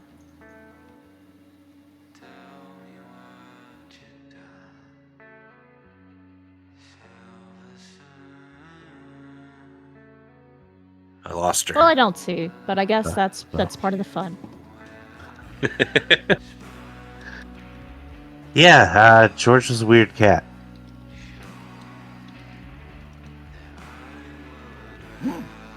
And you would know. I would. Yep, I would know. Yes. How long have you been with George? Oh man, it's got to be a long ass time.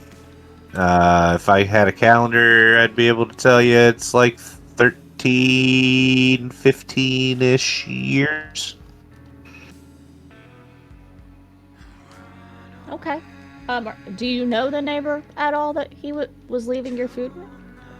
Yeah, she smells like cabbages. I call her Cabbage Lady. I don't really know her name, but I don't want to go with her. No worries. Does she come over here often, or?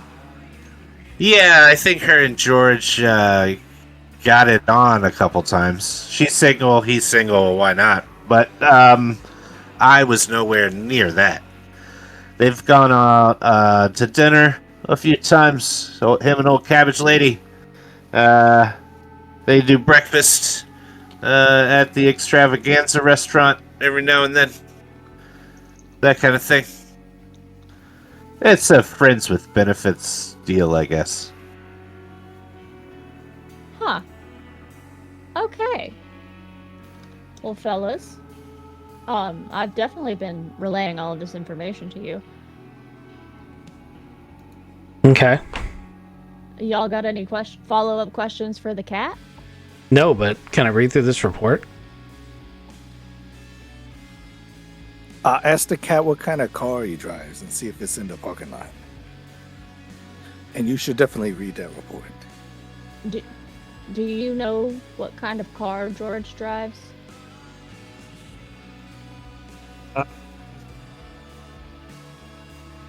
George had a convertible red car. I'm trying to remember, it was something like a pony. A Mustang. Yeah, that one. Huh. I'm a cat. I don't know these things. No, you've done very well here. What about Lindsay? Do you know what kind of car she drove? Like a 4-door tan thing. Tan, like this Taurus? carpet. Oh, that's what, a bull? No, she didn't ride a bull. You're so right. Weird that you don't know cars, but you're very in tune to astrology. I watch a lot of TV. Fair enough.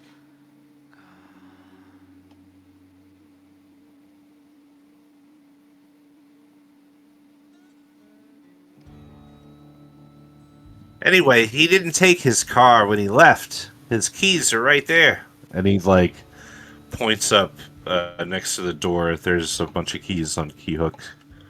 And there's a Ford Mustang key hanging there. Jeez, get me a Staples button. Because that was easy. I live to please. Not really. I live to eat. Can I have some more food, please? Hey, turkey guy. He goes up and headbutts. Can I have some more turkey? Feel Meow. That's a good boy. I'll hear some more turkey guy. Did you just point at those keys? He did. Those are George's keys. All right, we headed. Oh no, we got to read a file. Yeah, sorry. Which file are we talking about again? The one that came out of the floorboard.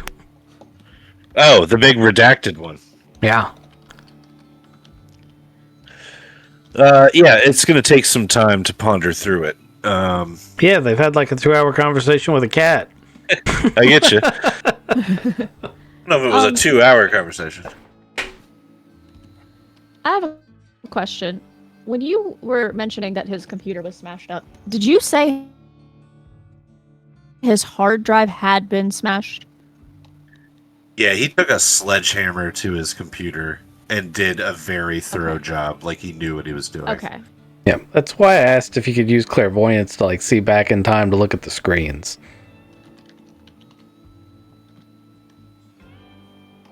That would be a stretch. Yeah, that's not really my That is a skill you have, but it's I whether mean, or not it's a it's skill I have, but it's whether the skill can be used for it. You can obtain a warrant for his phone records and go through and see who he's been calling that way. Or even internet records through his ISP. You can get some data that way, but you'd have to go through the channels of the FBI and get a warrant. don't we have a person? Yeah, she said You she'd sure get do. she said she'd get us anything we needed. Yeah, I'm just setting it up.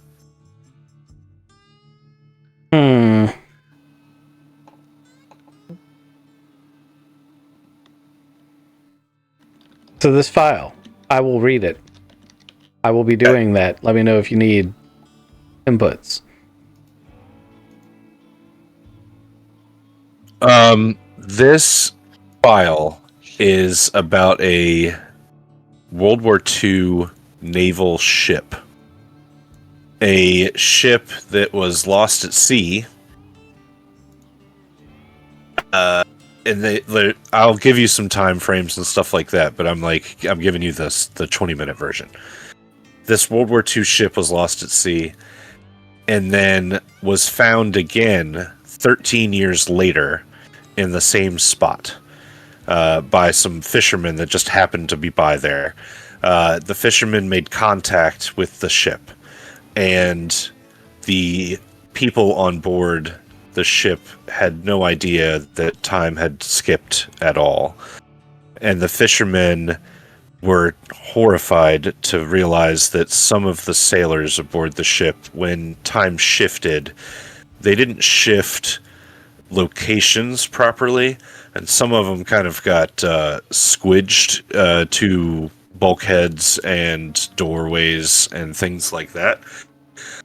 So not only did they find this ship floating out there, but it was like horrible on board.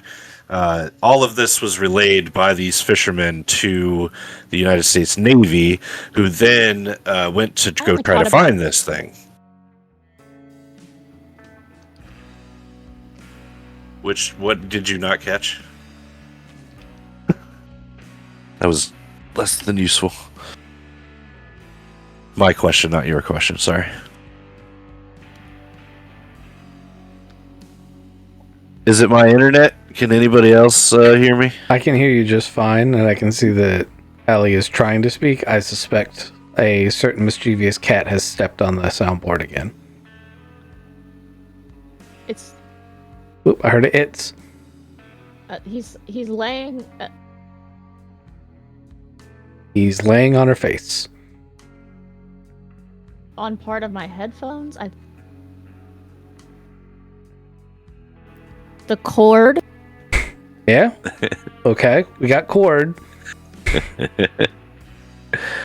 still. For the person taking notes, they need to hear more. I still think. I think the cat's at fault.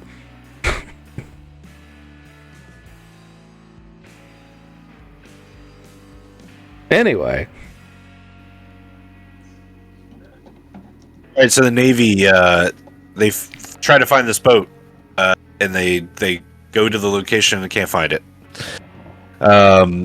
They give this problem over to an analyst, and this information analyst has built this file up, right? That's the file that you're currently reading. Later on in this historical document about this ship, there's another 13-year jump, and the Navy is there this time waiting for this ship to come And it does. It appears, and they board it, and they try to make contact with whoever they can, but unfortunately, this second jump for them has morphed more people into the ship than was previously reported by the fishermen. The horrors are Cronenberg styles, and the Navy quickly realizes that this thing needs to end, and they plant it with explosives. And as they flee the scene, about to, do their remote charges, the ship disappears again. And that's where this file ends. Are we coming up on the 13th year for the next jump? It's getting there. Yeah, coming up close.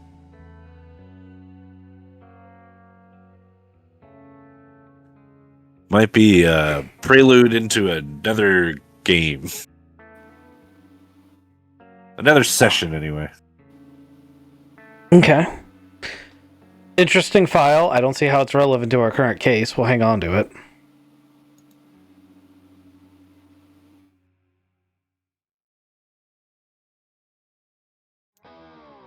All right, you've got a cat. You've got a file. I think the cat should stay here until, we can get it a safe place. I don't think we should take the cat with us. Just saying. What? You're gonna leave me? With the turkey. Oh! He really likes me, though. No, he likes the turkey. Hey, turkey man, come over here, I'll lick your fingers. Oof. Or can I have some more turkey? Oh, man, he's a hungry guy. I just keep feeding him turkey. We also got keys to a car, hopefully in the parking lot. That might be a lead. I think so. I think we should check out the car. Especially if it's here. We know the car that showed up at the actual kidnapping was stolen. So it's not going to leak back to either Lindsay or this guy's car. I thought the plates were stolen. I thought That's correct. The car was not stolen. The plates were stolen. And he just confirmed Lindsay drives a tan Taurus, so I think we can assume. I mean, don't want to assume, but we could deduce. I missed that detail. That is important.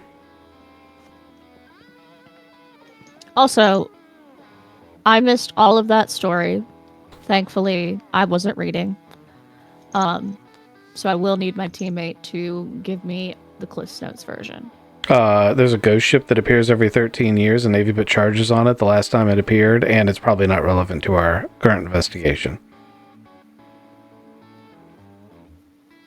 Oh, and it's like an eldritch horror thing, because like the crew is fusing part of their crew, part of the ship kind of thing, like into the hull.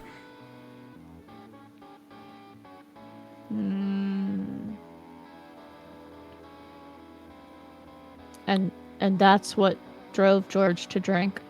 Apparently. Okay. I'm guessing was in the Navy and saw it.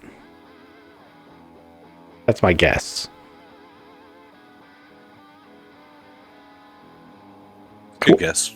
And we're coming up on it becoming a thing again, so we may later go torpedo that. Literally. But I don't think that's a today problem. I'm keeping the file just in case. Yeah, I mean, it helps. Gavin heard I might get to drive a boat that can shoot a torpedo. Oh, just sorry, but we got a car. We'll take the keys. Kalashnikov, you okay here? Let's fill up this bowl with more turkey. Oh, yeah, if you're going to leave me a bunch of turkey, I'll be okay for a little bit. About 10, 20 seconds at least. Should we maybe knock on the door of Cabbage Lady just to make sure she's okay? Are you asking me, the cat? No, sorry. I can't really cut off our communication now, can I? I can stop talking to you, I guess.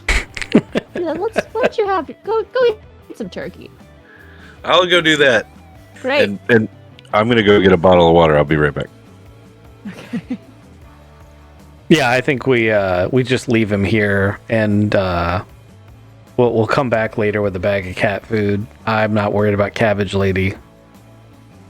Although, I guess if she was friends she with, might have insight into yeah, I was about to say it, if she was friends with benefits or whatever with George, maybe. George and Lindsay. Yeah, that's not a bad thing. I just, Kat doesn't want to go with her. That's what I took away with it. Well, yeah. Look at the way he hugs the little leg. He's like, "Don't leave, Dad." My cat does that. What we supposed to take this cat back to Kincaid, to Silas? Yeah, I think he just wants to make sure that it has a good home, and I haven't ruled that option out either yet, because we don't know that something terrible hasn't happened to Lindsay. Let's just be honest. The way our investigations go. Yeah. Also, this cat's 15 plus years old.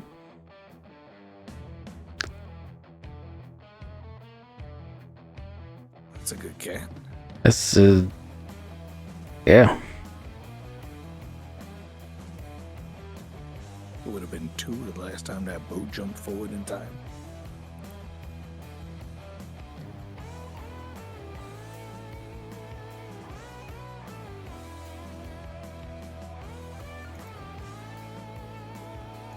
Well, I wonder what kind of beer George drank. The kind that gets you drunk? I'm on my second one. We've been The here a while. kind that gets you drunk. What's the matter with you? Oh, man. The world's gonna end in 4 years. In 4 years? 4 days. 4 days. Yeah. Tuesday. That's what the reverend said. I also know it's not.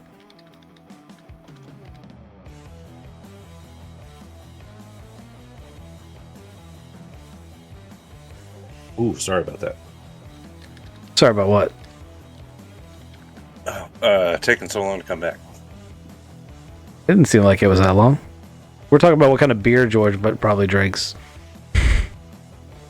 He's got Michelobes in the fridge. Not anymore, he doesn't. You're cracking his Mickeys? Apparently Gavin's been doing it the whole time. I got the turkey. I got a beer. It's all right.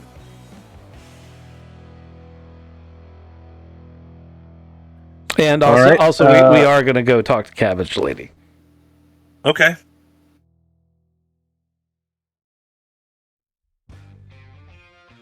You knock on that door, and after a couple moments, you hear from inside, "Just a moment! Just a moment!" And her door opens to reveal quite an older lady in her late 70s. She does not have her hair on. She just barely has her teeth in. She does smell like cabbages. She answers the door and she says, "Oh, what can I help you with? You're really FBI? I see your shirts." Yes, ma'am. We're here to ask you a few questions about your neighbor, George. "Oh, sure, George. Yes, he's quite the gentleman." He was quite the gentleman. "Oh, my Lord, no. Don't tell me. Is George okay? He's not okay? Oh. Did he stop by recently and leave some cat food with you and say anything about maybe not being in town?" Yeah, this morning he gave me $2,000 in cash and a bag of cat food. He said to watch after Kalashnikov. This is... Oh, not George. Oh no, I have to sit down. Please come in. It smells like fucking cabbages in her house. Do you want to go inside? Yeah, I probably should. It is well in tidied house. You can't tell where the smell is coming from. She walks in and just sits at like a table near the entrance anyway. She's got really blue varicose vein legs. And they are like out prominently. She was about to go to bed. She's probably up watching late night shows. So she's like, "Oh, George, he was such a good man. He really knew how to take care of a lady. Oh, George, it's a real shame." Can you tell me much about George and his work? I didn't know him when he was working. I've only met him in the past, 3 years when I moved in here. Oh, Lisa, where you gonna get your snatch now? Lisa. It's probably over for me. Okay, so I'm gonna go ahead and let Stella take this conversation over. Oh, and now I gotta watch that damn cat, too. Ooh, better yet, Gavin, this is your cue. All right, Gavin. Oh, suck right up. Gavin's a couple beers deep. Yep, here we go. Can Stella? Head this off. Stella's like, can I intervene here?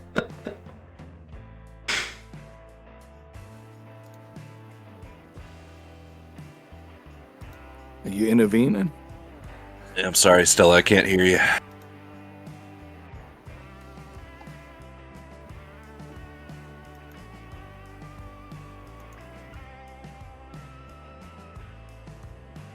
I hear her clicking, but I don't hear her talking.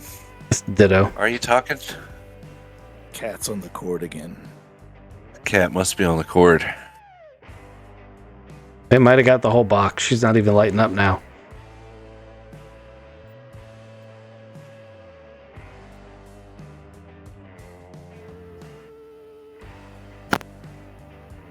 You know what? She's probably getting doused.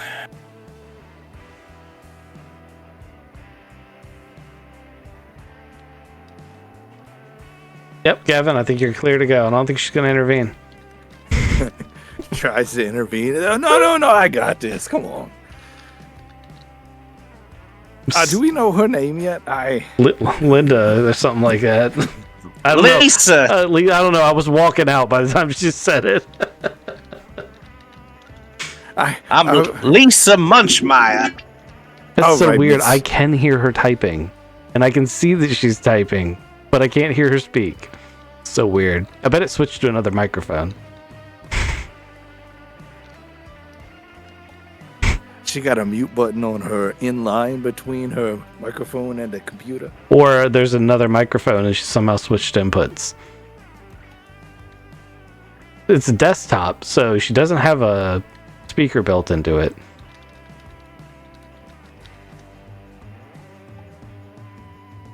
Interesting. Right? Because we can hear, all can hear her typing too, right? Like, it's not just me. Yeah. She gotta say words out loud though. She just typing away. She's just fucking Is with that us. any better? Yes! Oh my god, there we go. They It's got perfect. it. What'd you do? Oh. Picked a different name of my microphone on Discord. Well, yes, that will change your input on Discord. Well, yeah, but it's my microphone's listed twice, like by the same name. So One- it's running, different One drivers. says Windows default. I don't know. We can hear you now. Got that beautiful voice. But it's too late because Gavin's already in there. Let's watch what happens. Miss Munchkin houses. Miss Lisa. Miss Munchkin houses. That's what she said her name was. Oh, she gone. she's like, I'm out. Fuck you guys. I'm gonna turn it off and turn it back on. That's how I fix a problem. Yep. I mean, Lisa Munch House. Munch house. That's yes, ma'am. Welcome back. Listen, I mean, I'm distraught over the loss of my George. I do the same thing where I feel it's terrible to lose your lover. Has he been strange in any way? Especially, you said you had a weird last moment, but did he do anything weird that a week leading up to today? How is he?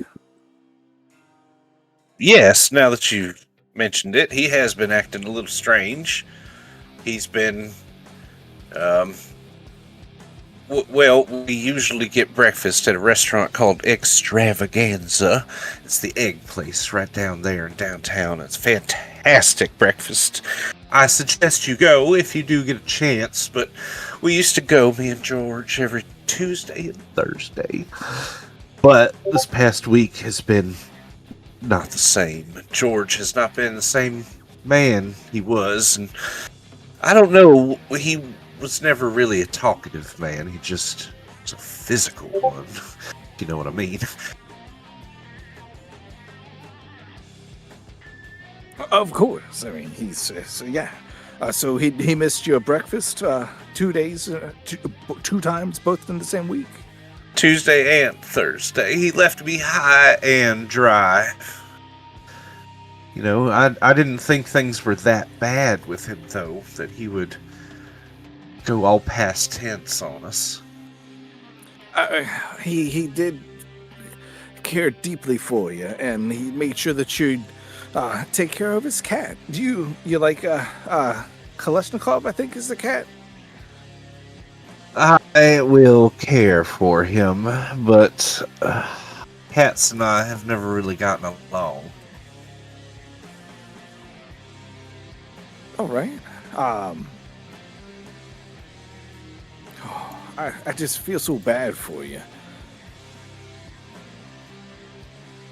Do you know his granddaughter or his daughter very well? I don't know them very well. I think her name is Litzy or something, and she comes and cares for George, and every now and then, maybe she can take care of the cat. It would help me out a lot, though, if you didn't tell his granddaughter about the $2,000. That's your He said it was veterinarian money. I guess the cat is sick. I haven't seen it yet.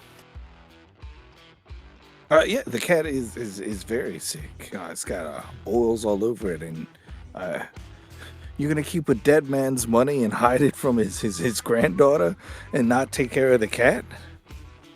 I'll keep. Well, when you phrase it that way, I sound like a monster. When you list what it did.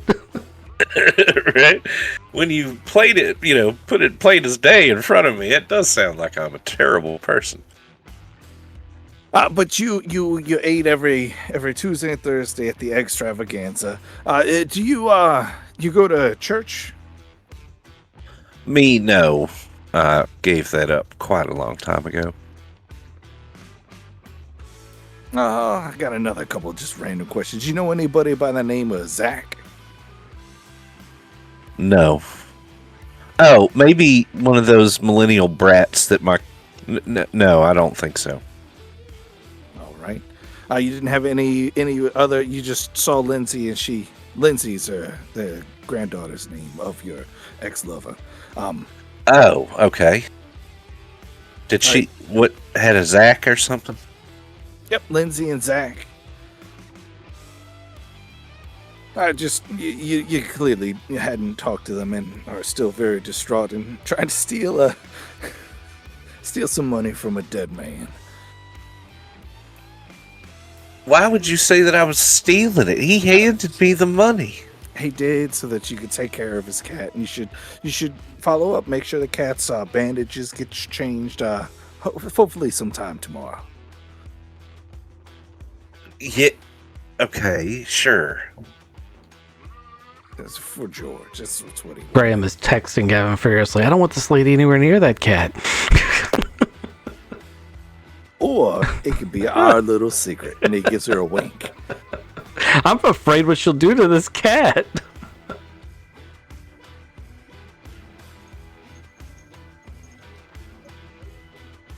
Where do you want to go from here?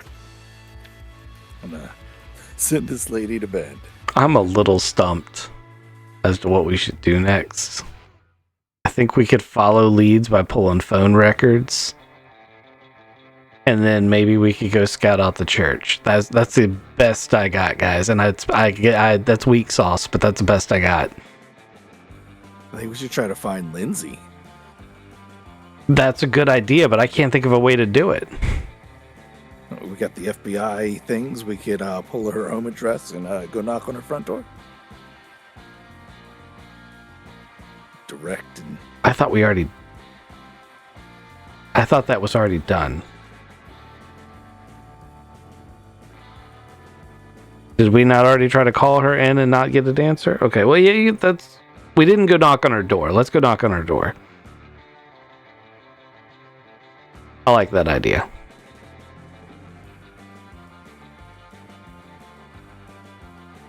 Are we going to take this red Mustang that might be in the parking lot? No. There is a red Mustang convertible in the garage. We are going to go look through it, though. Give me a search check.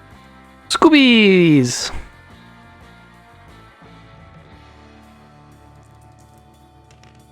Let's see. That is a 48. If I open up this, my spot hidden, that's what I'm looking for?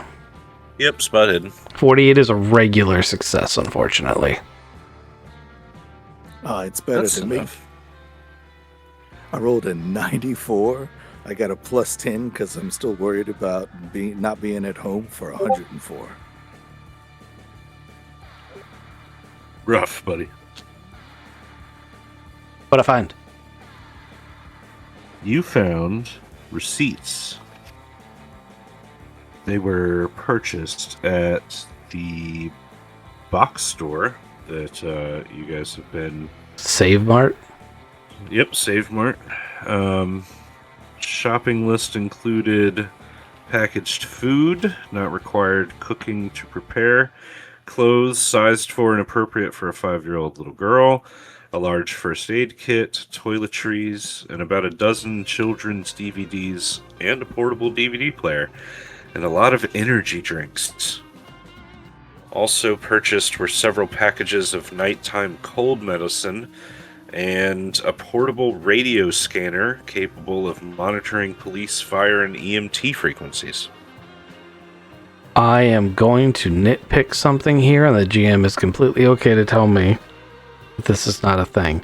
It's sugar-free cold medicine, right? Sure. Because if it's not, she's dead. Yeah, sugar-free cold medicine. I It don't. just says nighttime cold medicine. Because nighttime cold medicine is got like normal. It's basically high fructose corn syrup. Right. So. Okay. That is definitely supplies to. Ooh, is there a GPS in the car? In the Mustang? Yes. Yeah. Okay, I'd like to select the previous destinations in the GPS and take notes. Okay, It was the veterinarian Mm-hmm. and the Save Mart store, Mm-hmm. Extravaganza, the restaurant, Okay. a local park here in Cleveland, Okay. it goes back to Extravaganza basically every day. He goes to that restaurant. except for the Tuesday and Thursday that he was supposed to be there with Cabbage Lady. Instead of those 2 days, he went to a gun store and a range. That's interesting. He's already an ATF agent, so he knows how to shoot. Just be keeping his skills up? Okay. I'd like to check out that local park, and we're going to have to case Extravaganza as well. What do you think, Gavin? Yeah, is Extravaganza close to like a church place? Like, is he... Can we pull that up on a map and see what you can see from there? Sure. Extravaganza is this pen right here. I will change it to yellow, like an egg, because it's Extravaganza. The egg restaurant. You guys will also find out that you have the Balfour's home now. And the Balfour's home and chapel is this green one here. So there are many, many miles between all of these points. Which one of these George pens has is the park? Sorry, I will make a park pen. It's pretty close to the Cleveland Police Station. It's pretty much between the Cleveland Police Station and Extravaganza. I'll make it this blue one. I'll clone it there.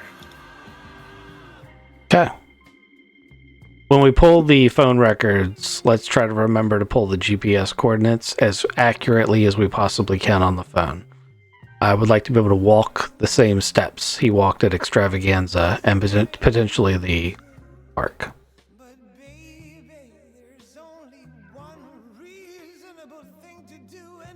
Sounds good. Gotta call it in with Special Agent Bates. Quite possibly. Stella, are you back with us?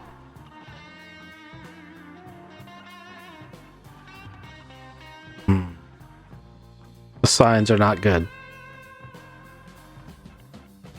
Switch the labels of the headphones and the microphones. Can't hear or say. Sent me a message saying she can kind of hear us now, but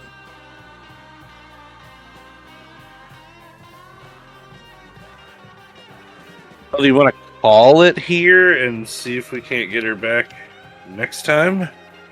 Or do you want to keep pushing on and try to figure this out?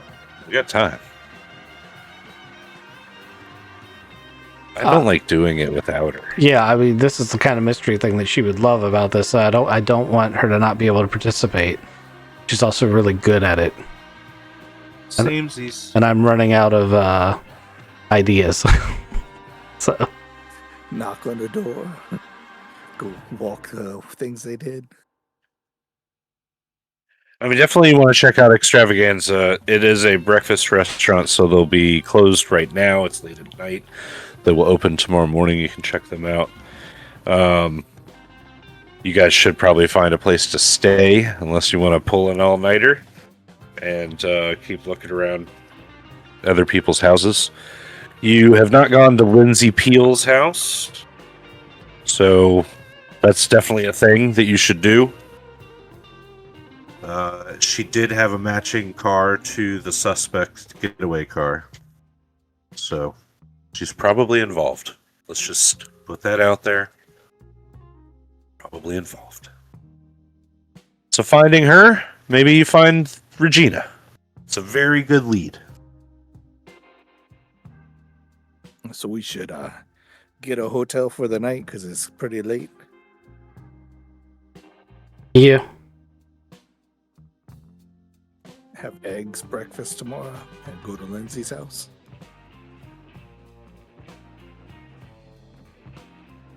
I think that's what we're gonna have to do. Sounds- I don't want to do the investigation without Allie.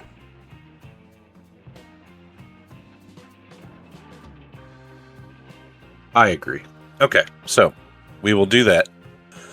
You guys find a double tree in Cleveland to stay at, and we'll pick this up with you guys going to Extravaganza and checking that place out. And then going after Lizzie Peel.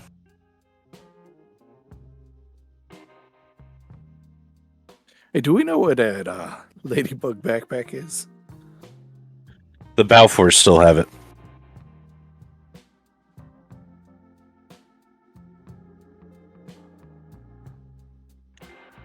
Yeah. Should have followed him.